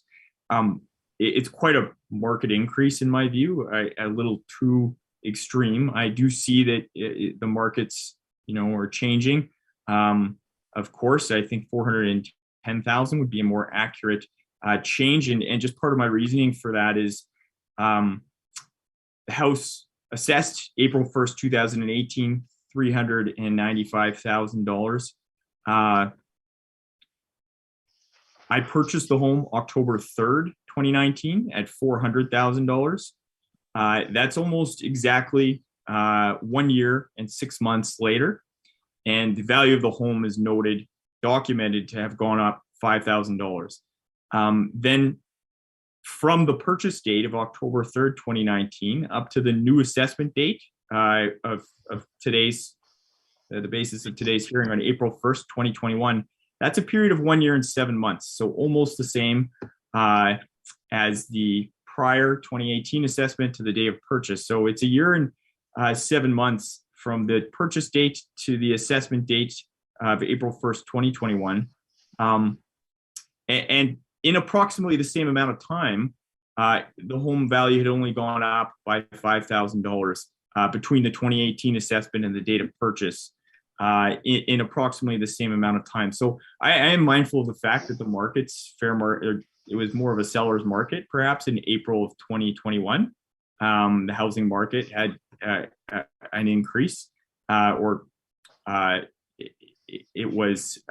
had gone up in value. So that's why I accounted for an extra $5,000, which I think properly reflected in a 1.5 year period, an additional raise from the date I purchased the home, raised additionally $10,000. So that would be my basis for assessing it at $410,000, and also the comparable sale price of $379,000. And I just know that the time adjusted sale prices of the homes in the comparables provided by the assessor in the 4 comparables. Now the 803 Waverly sale price, I have the information I was provided from the realtor from Royal LePage, was that sale price is October 2020. And so the time adjusted sale price, when I look at the amounts that the city assessors time adjustments have had, $410,000 in a comparable property such as 803 Waverly compared to $379,000 would be about a reasonable jump in the time adjusted sale price to my own property. So that's more or less where I came to the number for $410,000, which I think accurately reflects the fair market value as of April 1st, 2021. Subject to any questions the board may have of me or anyone else, so I'll leave my comments at that. And I can just add that I haven't made any repairs or done any renovations or anything of that nature since the date I did purchase the home. I can further provide all sorts of problems and expand on the work that needs to be done inside my home, but I won't go into that unless the board has any questions about that. Thank you. Thank you. Ms. Capleby, did you have any questions?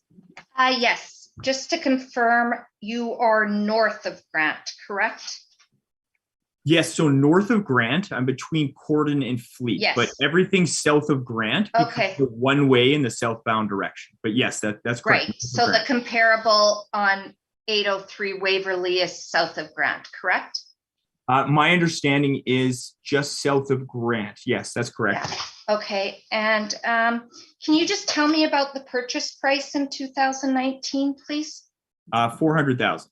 Yeah, and was it open market? Was it private? What were the Private conditions surrounding? What were the conditions surrounding that sale price? Sorry, I didn't mean to cut you off. So it was a private sale. I did know the individual who's selling the home, but it was a private sale at what we assessed to be a fair market value of the home at the time. But it was a private sale, yes. Okay, and can you describe the finishes in your house? Anything been updated in the last 5 to 10 years?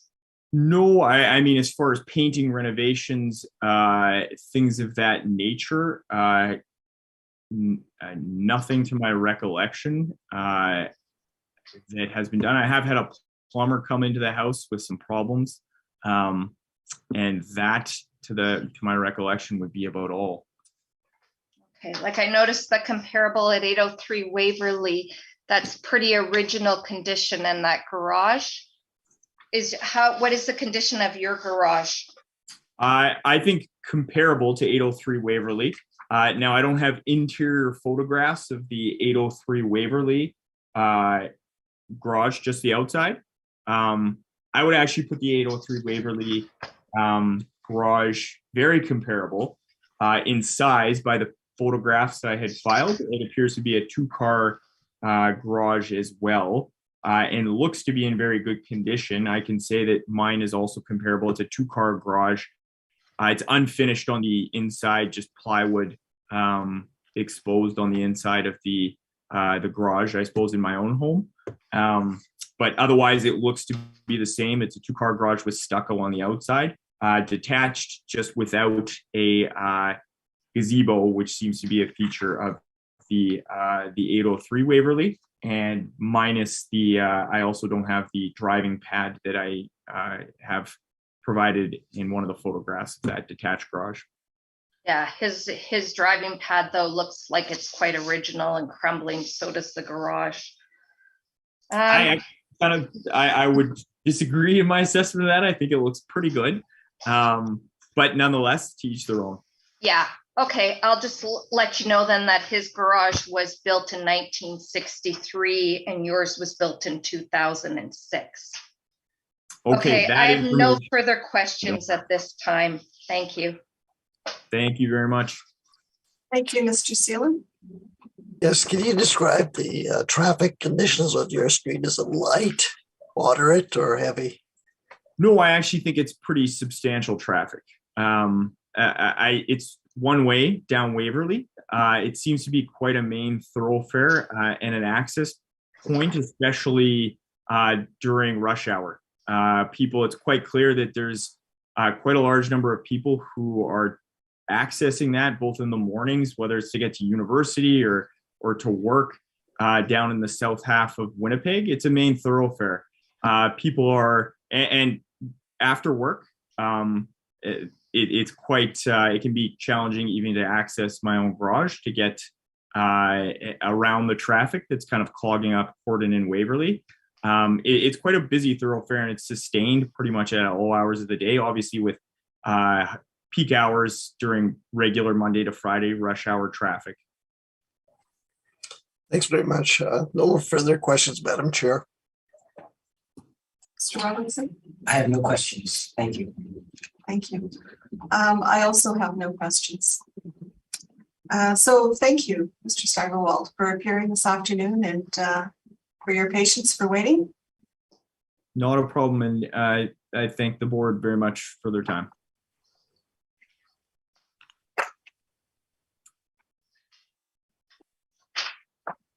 Okay.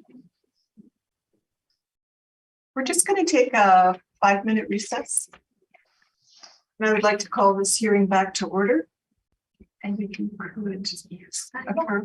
So please state your full name. Sarah Case. And you affirm the evidence you present is the truth, the whole truth, and nothing but the truth? I do. Okay, thank you. Thank you. Thank you. And good afternoon, Ms. Case. Again, thank you for allowing the previous applicant to go first prior to you. We are going to look at 54 Roslyn Crescent. And if you would like to proceed, Ms. Caplini. Okay, thank you, Madam Chair. The subject property is 54 Roslyn Crescent. It has a roll number 1203-2669000. It is in the neighborhood area 117 Roslyn. It is a one-story single dwelling built in 1951. The living area is 2,214 square feet. It has a full part area basement and it has basement finish. There is one full bath, 2 half baths, 1 shower. It has central air conditioning, 2 fireplaces, and an attached single garage. It has a lot size of 12,600 square feet, and the Assiniboine Red River, or the Assiniboine, is adjacent. It has a 2023 assessment roll value of $858,000, which is a square foot of $387.53 per square foot. Comparable one is located in the same neighborhood area, 68 Roslyn Crescent. Comparable 2 and 3 are located in 119 Armstrong Point, 70 Middlegate, and 166 Middlegate. And comparable 4 is 1044 Palmerston Avenue, located in 113 Wolseley neighborhood. All of the comparables are one-story single dwellings built between 1931 to 1953. The effective year built is 1950 to 1983. The square footages range from 1,1286 square feet to 2,214 square feet. Comparable 2 is a full part area and no basement finish. Comparable 1 to 3 is full basement and basement finish. Comparables 1, 2, and 4 have 1 full bath. Comparable 3 has 2 full baths, 1 half bath, and 1 shower. Comparables 1 and 4 have 1 half bath and 1 shower. Comparable 2 has 2 half baths and 2 showers. Comparable 3 and 4 have central air conditioning like the subject. Comparable 1, 2, and 3 have a fireplace.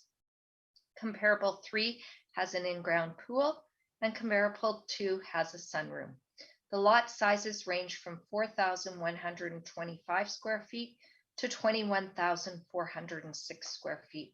Comparables 1, 3, and 4 have the land influence of Assiniboia adjacent like the subject. The sales prices range from $495,000 to $990,000. The time adjusted sales prices range from $536,100 to $1,072,200. The time adjusted sales price per square foot is $416.87 per square foot to $482.10 per square foot. Thank you. Thank you. Did you have any questions of what the assessor has just presented? No questions. Thank you. Mr. Seelan? Yes, what would you say the closest comparable is to the subject property? I am going to say comparable 1 at 68 Roslyn Crescent is the most comparable. Thank you. That's all my questions. Thank you. Mr. Robinson? I have no questions. And I have no questions either. So if you would like to proceed. At this time, I would like to request a confirmation in the assessment per section 54(1) of the Municipal Assessment Act. All right. Thank you.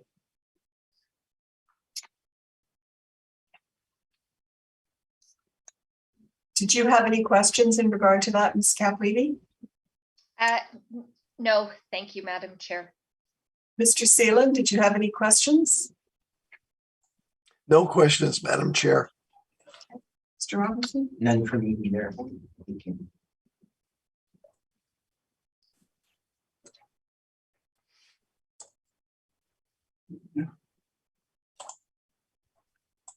We'll move on to 14 Dumfries Place. Whenever you're ready, Ms. Caplevy.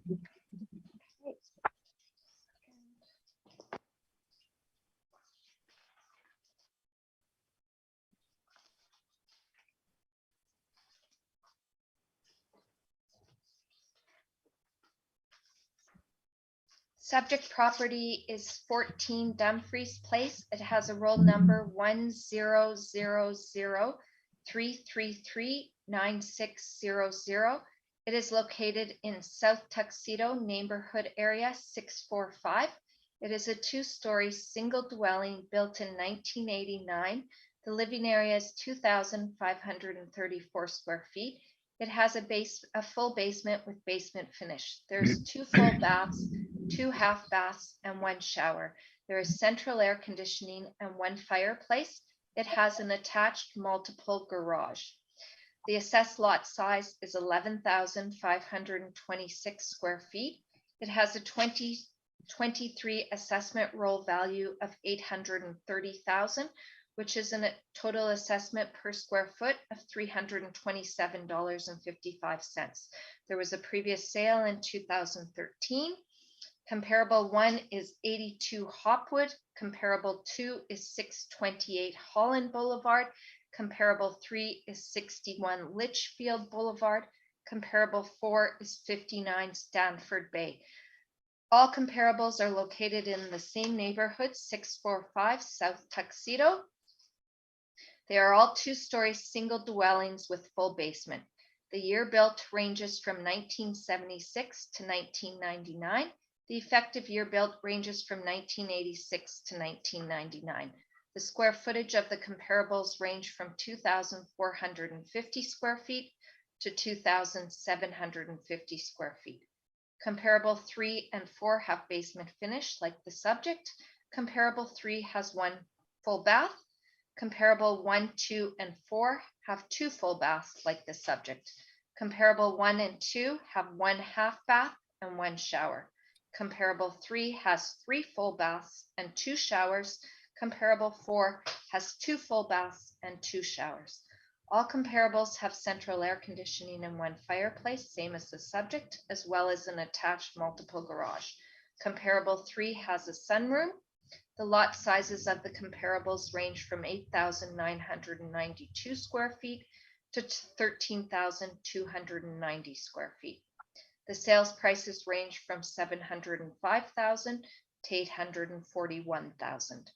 The time adjusted sales prices range from 762,800 to 911,600, which is a time adjusted sales price per square foot of $311.35 to $339.86. Thank you. Did you have any questions of the assessor? I do, thank you.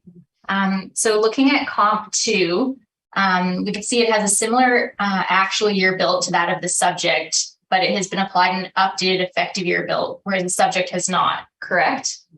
That's correct. I did feel it was okay because it's even with the effective year built, it's still less than 10 years. And just as a follow-up, so the 10-year gap in the actual year built and effective year built in comp 2 would be based on some sort of notable renovation, correct? It would be some renovations, yes. Okay. So then looking at comp 3, also has an effective year built 10 years newer than the subject. Would you agree with that? Yes, but I don't think there's much difference. You can't stand in front of a house and tell me which house is 1989 and which house is 1999. Okay. And then for comp 3, you mentioned the sunroom, whereas the subject doesn't have a sunroom. Have you considered an adjustment for that feature? No. Or the model takes it into account, so it would be taken into account there. But you haven't specifically made an adjustment to that, correct? Correct. That's the only one with the sunroom. Okay, thank you. That concludes my questions. Thank you. Mr. Seelan. So what would you say is the closest? I forgot you were going to ask me that. Let me check. Yeah, thanks. I just like to hear your.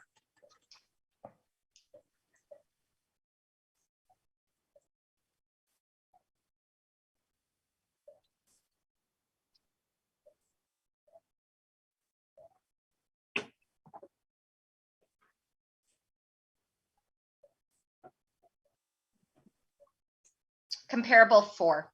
4. Thank you. No further questions, Madam Chair. Thank you. I have questions. Okay. So, Ms. Caplevy, these all your comparables, everything is model driven?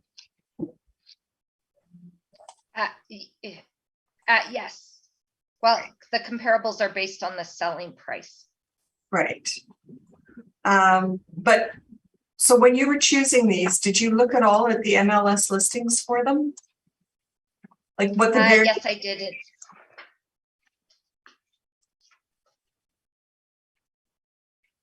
Sorry. Yes, I did look at them. Okay. Do you have any notes on 82 Hopwood Drive? 82 Hopwood Drive was quite dated, and I felt it was inferior to the subject property. Okay. And so what made it inferior? Like, do you have any specifics? No, sorry, I don't. Okay. Just because it's only 3 years older. Yeah. So then, okay. would it not be reasonable to assume then that the subject property is dated? Well, the subject property, the previous sale in 2013 notes that it's very, it's got granite countertops, it's got high quality finishes.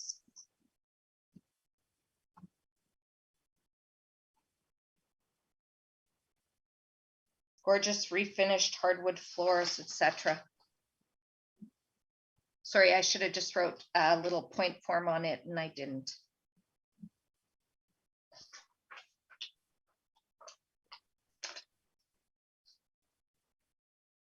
Do you know if the sale was MLS or private? The sale was MLS.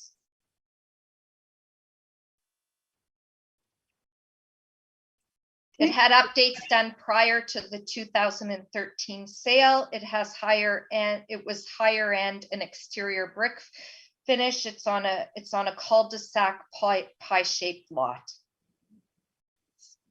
Granite countertops, island cooktop, and dual built-in ovens.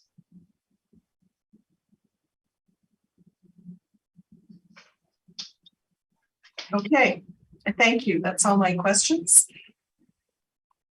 If you would like to proceed, Ms. Gates. Thank you. So the property is 14 Dumfries Place. So if you turn to page 2, you'll see a summary of some of the facts, as well as our requested assessment of $760,000.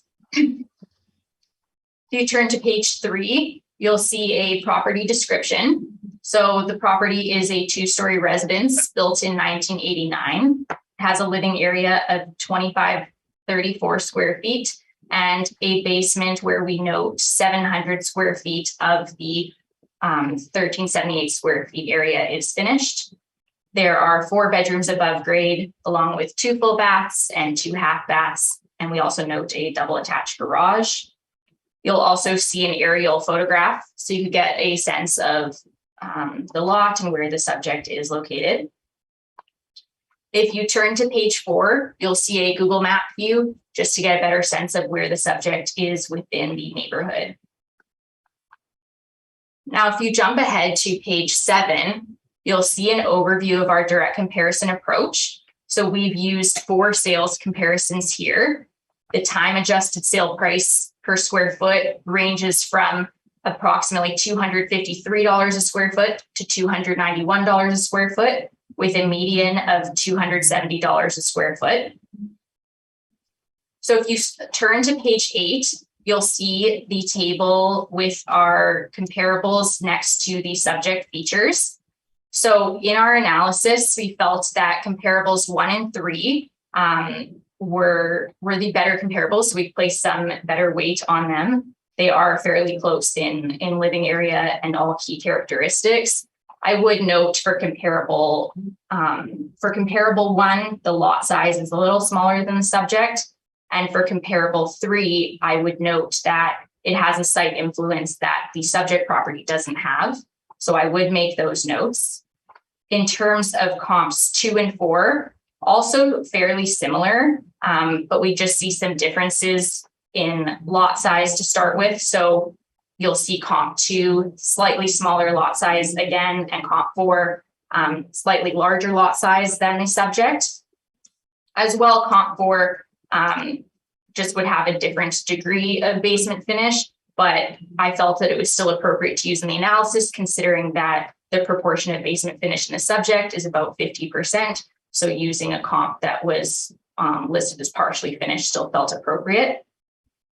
As well, looking at comp 4, even though it is a bit older in terms of its year built, like based on the MLS listing, it has been upgraded to a fair degree, so it felt appropriate to use. So based on these comps and applying premiums where necessary, where the subject differs from it, we've come to a value of $760,000, which works out to $300 a square foot. And you'll note that that is higher than what the median suggests and what each of the comps suggest, just to acknowledge those different features there. So if you turn to page 10, that's the start of our appendix. So I've just included the MLS listings for the different comps used, just so you get a sense of the condition and different features of the comps used. So that starts on page 10, and you can flip through there. And then that would conclude my presentation for 14 Dumfries. Thank you. Thank you. Ms. Kaplevy, did you have any questions? Just a couple, thank you.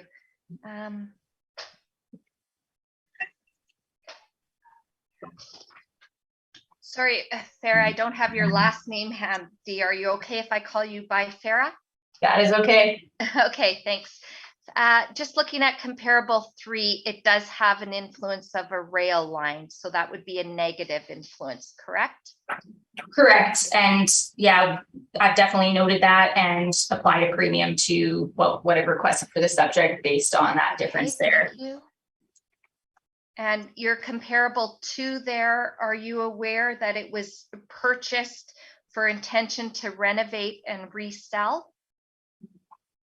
So when I was looking at the comps, I did look through the MLS listings just to see the features and images and felt that the comps used were appropriate. Okay, comparable 2 though was original and it was flipped. Okay, and then one last question, comparable 4 yeah.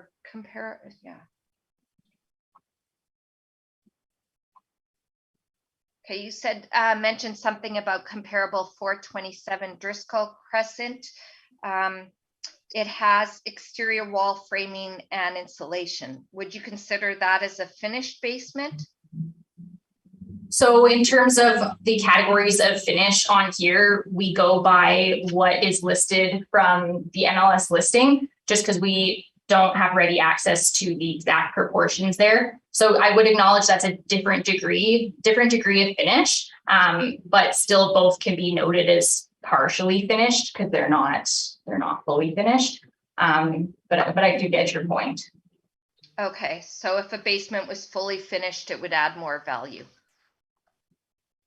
If a basement was fully finished, it would add more value, but the subject being at around 50%, I still felt it was appropriate to use comp 4 with also noting partial finish. Okay, but it does just have the wall framing and insulation, correct? Yeah, that's how it looks based on the Okay. MLS listing. Okay, thank you. I have no further questions. Thank you. Mr. Seelan?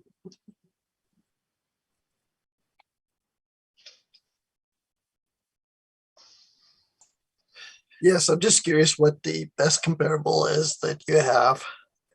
What do you figure to subject property? What is your best comparable here? I put the most weight on comps 1 and 3.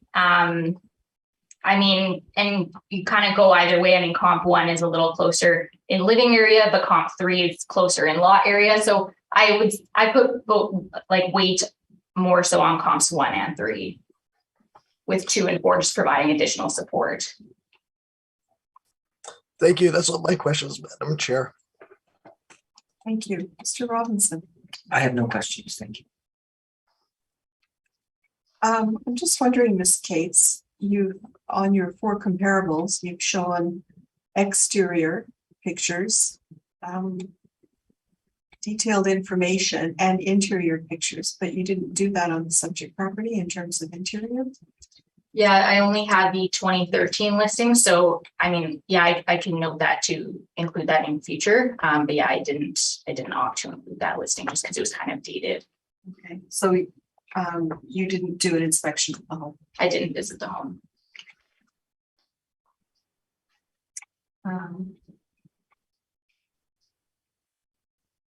That's all my questions. Thank you. Thank you.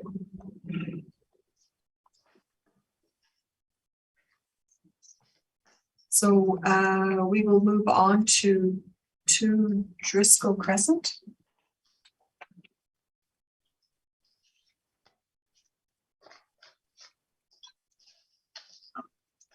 Whenever you're ready, Ms. Caplini. Thank you, Madam Chair.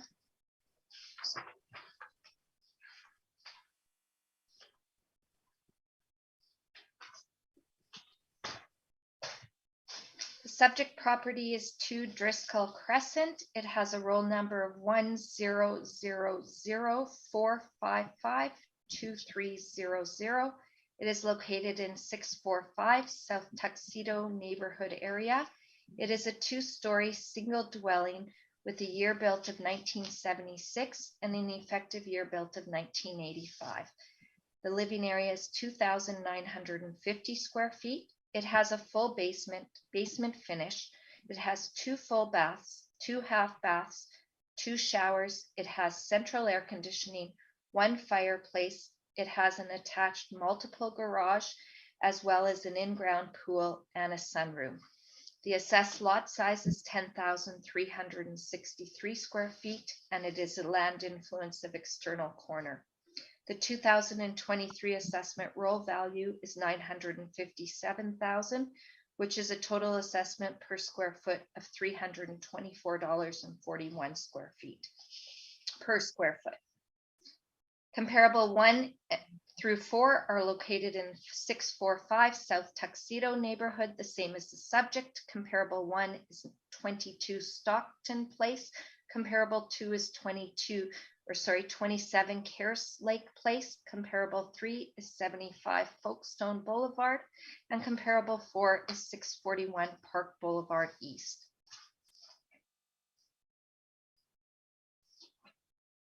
Oh, sorry, comparable 3 is in 619 Tuxedo neighborhood area, and the other 3 comparables are in 645 South Tuxedo, all very close, so with the name Tuxedo in them. All the comparables are 2-story single dwellings with full basements and basement finish.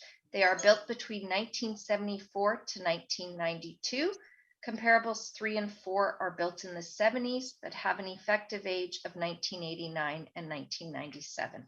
All comparables have 2 full baths, and comparables 2, 3, and 4 have 2 half baths and 2 showers.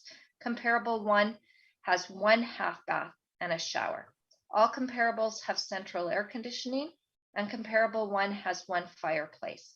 Comparable 2, 3, and 4 have 1 fireplace. All comparables have an attached multiple garage. Comparables 1 and 3 have an in-ground pool. The lot sizes of the comparables range from 9,643 square feet to 11,992 square feet. The land influences of the comparables are external corner, park, and comparable 3 has commercial adjacent community rec building. The sales prices of the comparables range from $800,000 to $955,000. The time adjusted sales prices range from $866,400 to $1,034,300, which is a time adjusted sales price per square foot of $270.92 per square foot to $360.01 per square foot. Thanks. Thank you. Did you have any questions of the assessor? I do, thank you. So would you agree that for valuation purposes, that location would be one of the most important factors to consider? Not necessarily. I think South Tuxedo 645 and 619 Tuxedo would be of the same value. Okay. I would suggest they would have a slightly different feel, but that's fair. So moving on to comp 4, looking at site influences. So it does share the external corner site influence that the subject has, but it is also on a park, which the subject is not. So would you consider properties adjacent to a park to be like a superior site influence? It could be depending on the property owner. They may not want an influence of the park, depending on how busy the park was, depending if the property owner had children, what ages the children were. Okay, so have you made an adjustment for the park on comp 4? To the subject property? To the comp? No. Okay. So comp 4 still, so when we look at the actual year built versus the effective year built, we could see a 20-year difference there, whereas the subject's gap is quite a bit smaller at only 9 years. Would you agree with that? For the effective year built, yes. Okay. And then, so for that 20-year difference, that would be indicative of notable upgrades or renovations, correct? Again, you know what? It's all subjective because the building materials in the 80s and the 90s are very similar. Okay, but it's fair to say the effective year built is what your model is using, correct? Yes. Okay. So for this sale used, this is the 2020 sale. Are you aware that this is the second sale of the property within the reference period, with the first being in 2019? I don't think I was. Okay, so then you're not aware that the 2020 sale is encompassing many upgrades that the 2019 sale was not, leading to quite difference in the sale price achieved. Okay, if you said whatever you say. Okay. There. That would conclude my questions. Thank you. Thank you. Mr. Seelan. Yes, what would you say the closest Oh, no. comparable is to your subject property? Thank you.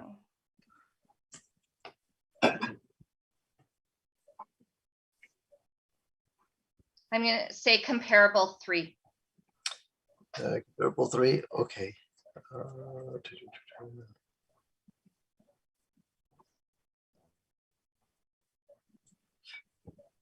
Okay, It is I'm sorry, go ahead, finish up what you're saying, I'm sorry. No, it is closest in age, it's close in size. They both have basement finish. They both have attached multiple garages as well. The subject property has a pool, and so does comparable 3 has a pool. The lot sizes are similar as well. Thanks. Thank you, much appreciated. Thank you, Madam Chair. Mr. Robinson.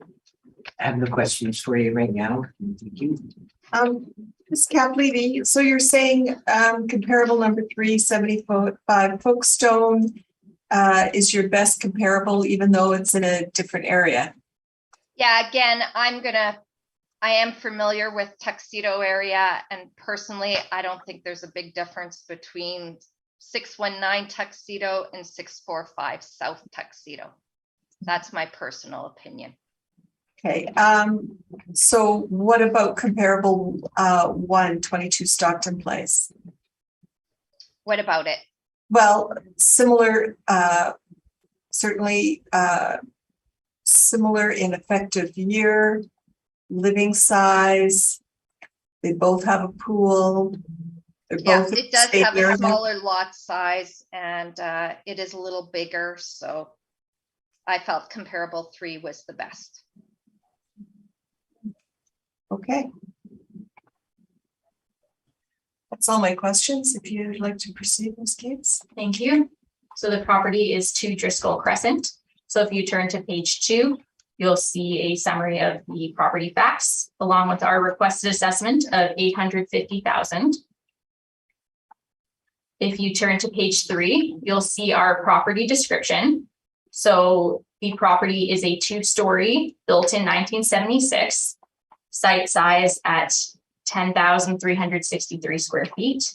The living area is 2,950 square feet, and we note the basement finish at 552 square feet of the total 920 square foot basement. There are 2 full baths and 2 half baths, and there is a multiple attached garage. So as you'll see from the aerial photograph, the subject is at the intersection of Holland Boulevard and Driscoll Crescent.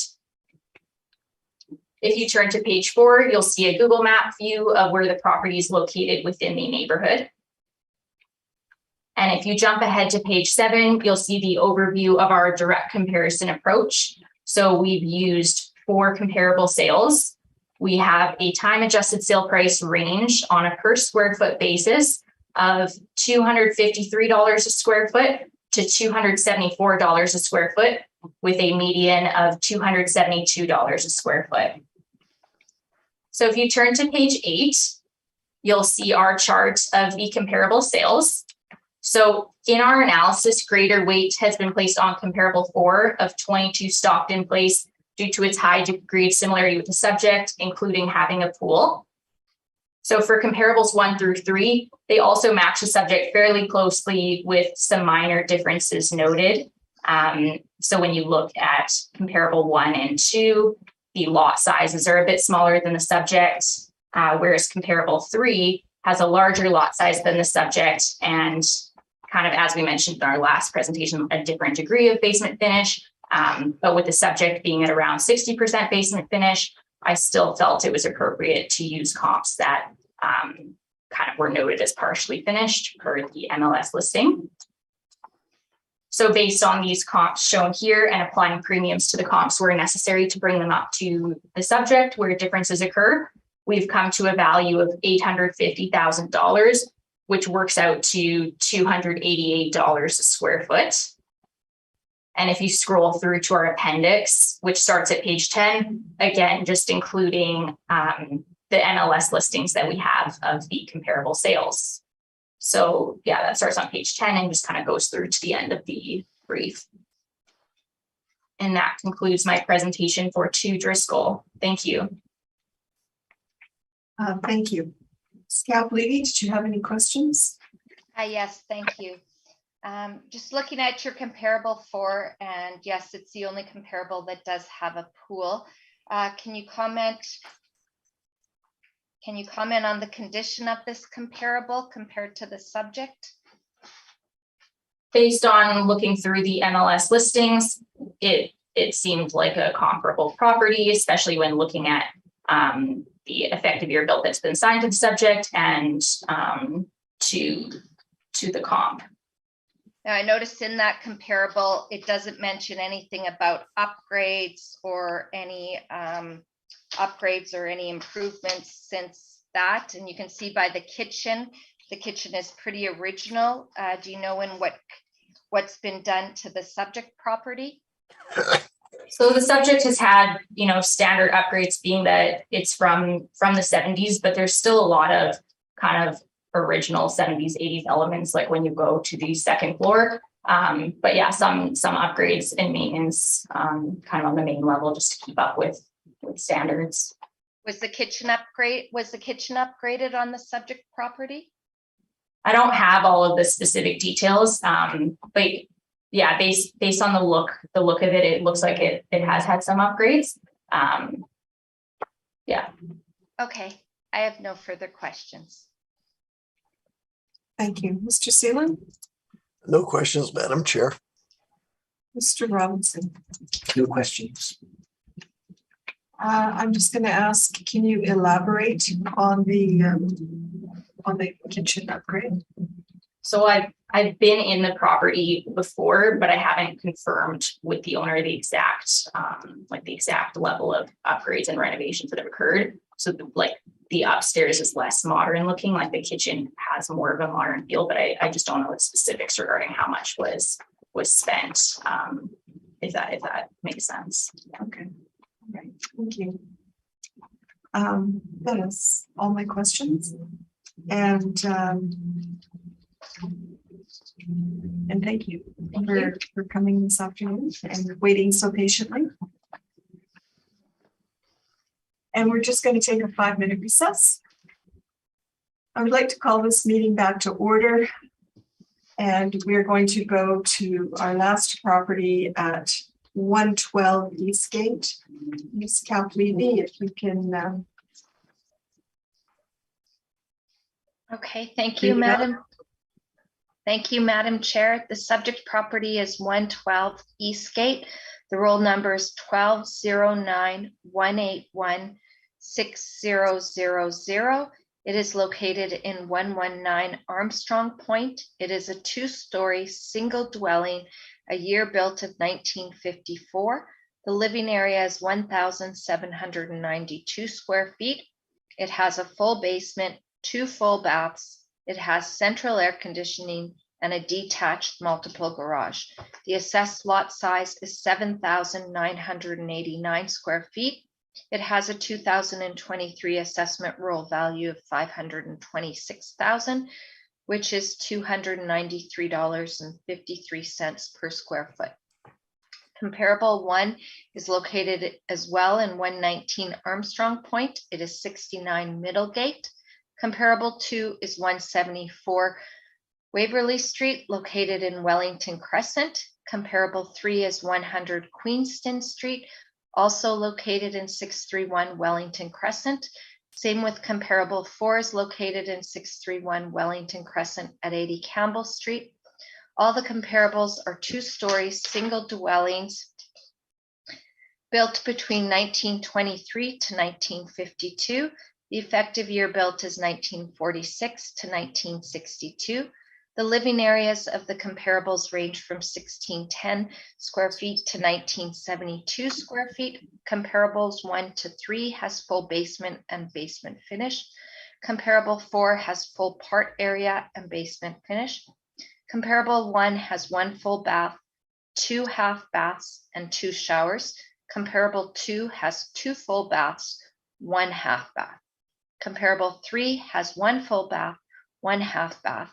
Comparable 4 has 1 full bath, 3 half baths, and 1 shower. Comparable 2 has air conditioning. Comparable 1, 3, and 4 have 1 fireplace each. Comparable 1 and 4 have an attached built-in garage. Comparable 2 and 3 have a detached multiple garage, same as the subject. The lot sizes of the comparables range from 4,300 square feet to 8,704 square feet. Comparable 2 has land influences of bus route, external corner, and medium traffic. Comparable 4 has land influences of internal corner. The sales prices range from $425,000 to $575,200. The time adjusted sales prices range from $460,300 to $602,300, which is a time adjusted sales price per square foot of $277.29 to $353.48 per square foot. I would ask that 2023 assessment roll of 112 Eastgate be reduced or changed to $502,000 to better reflect the April 1st, 2021 market value. Thank you. Thank you. And Ms. Caplini, did you have any contact with the applicant? The applicant and I were corresponding by email. Okay, thank you. And it's noted that the applicant is not present at this hearing this afternoon. And Mr. Seelan, did you have any questions of the assessor? No, I don't have any questions, Madam Chair. Thank you. Thank you. And Mr. Robinson, did you have any questions? You're recommending this. Does the applicant know about this recommendation? The email correspondence I had with the applicant, I asked him for an inspection or to come look at the house. And then he asked if there was a cost involved to do that. I had said no. And that was that. And then I did ask him what value he was seeking. He did not tell me in the email. I told him that I was going to recommend $502,000 at the board. And then I never heard back from him. Okay, thank you. And I just have one question, Ms. Caplini. You said to, just looking at your brief, that you have recommended this reduction to better reflect the market value change, but was that also based on conversation with the applicant in regards to the condition of the house? Unfortunately not, because we didn't correspond as to what the condition was. I did drive by the house though, and I did do an exterior inspection.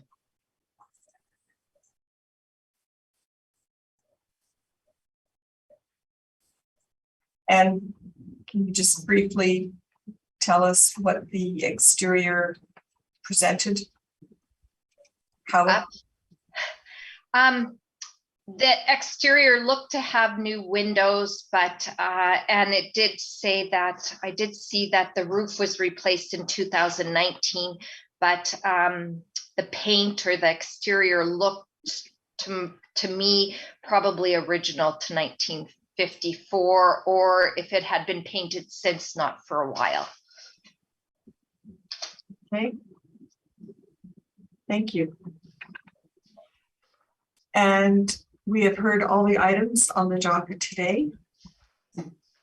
And this hearing is concluded. And thank you, Ms. Caplini, for your time this afternoon. Thank you to the board members and to yourself. Thank you. Appreciate it. Okay.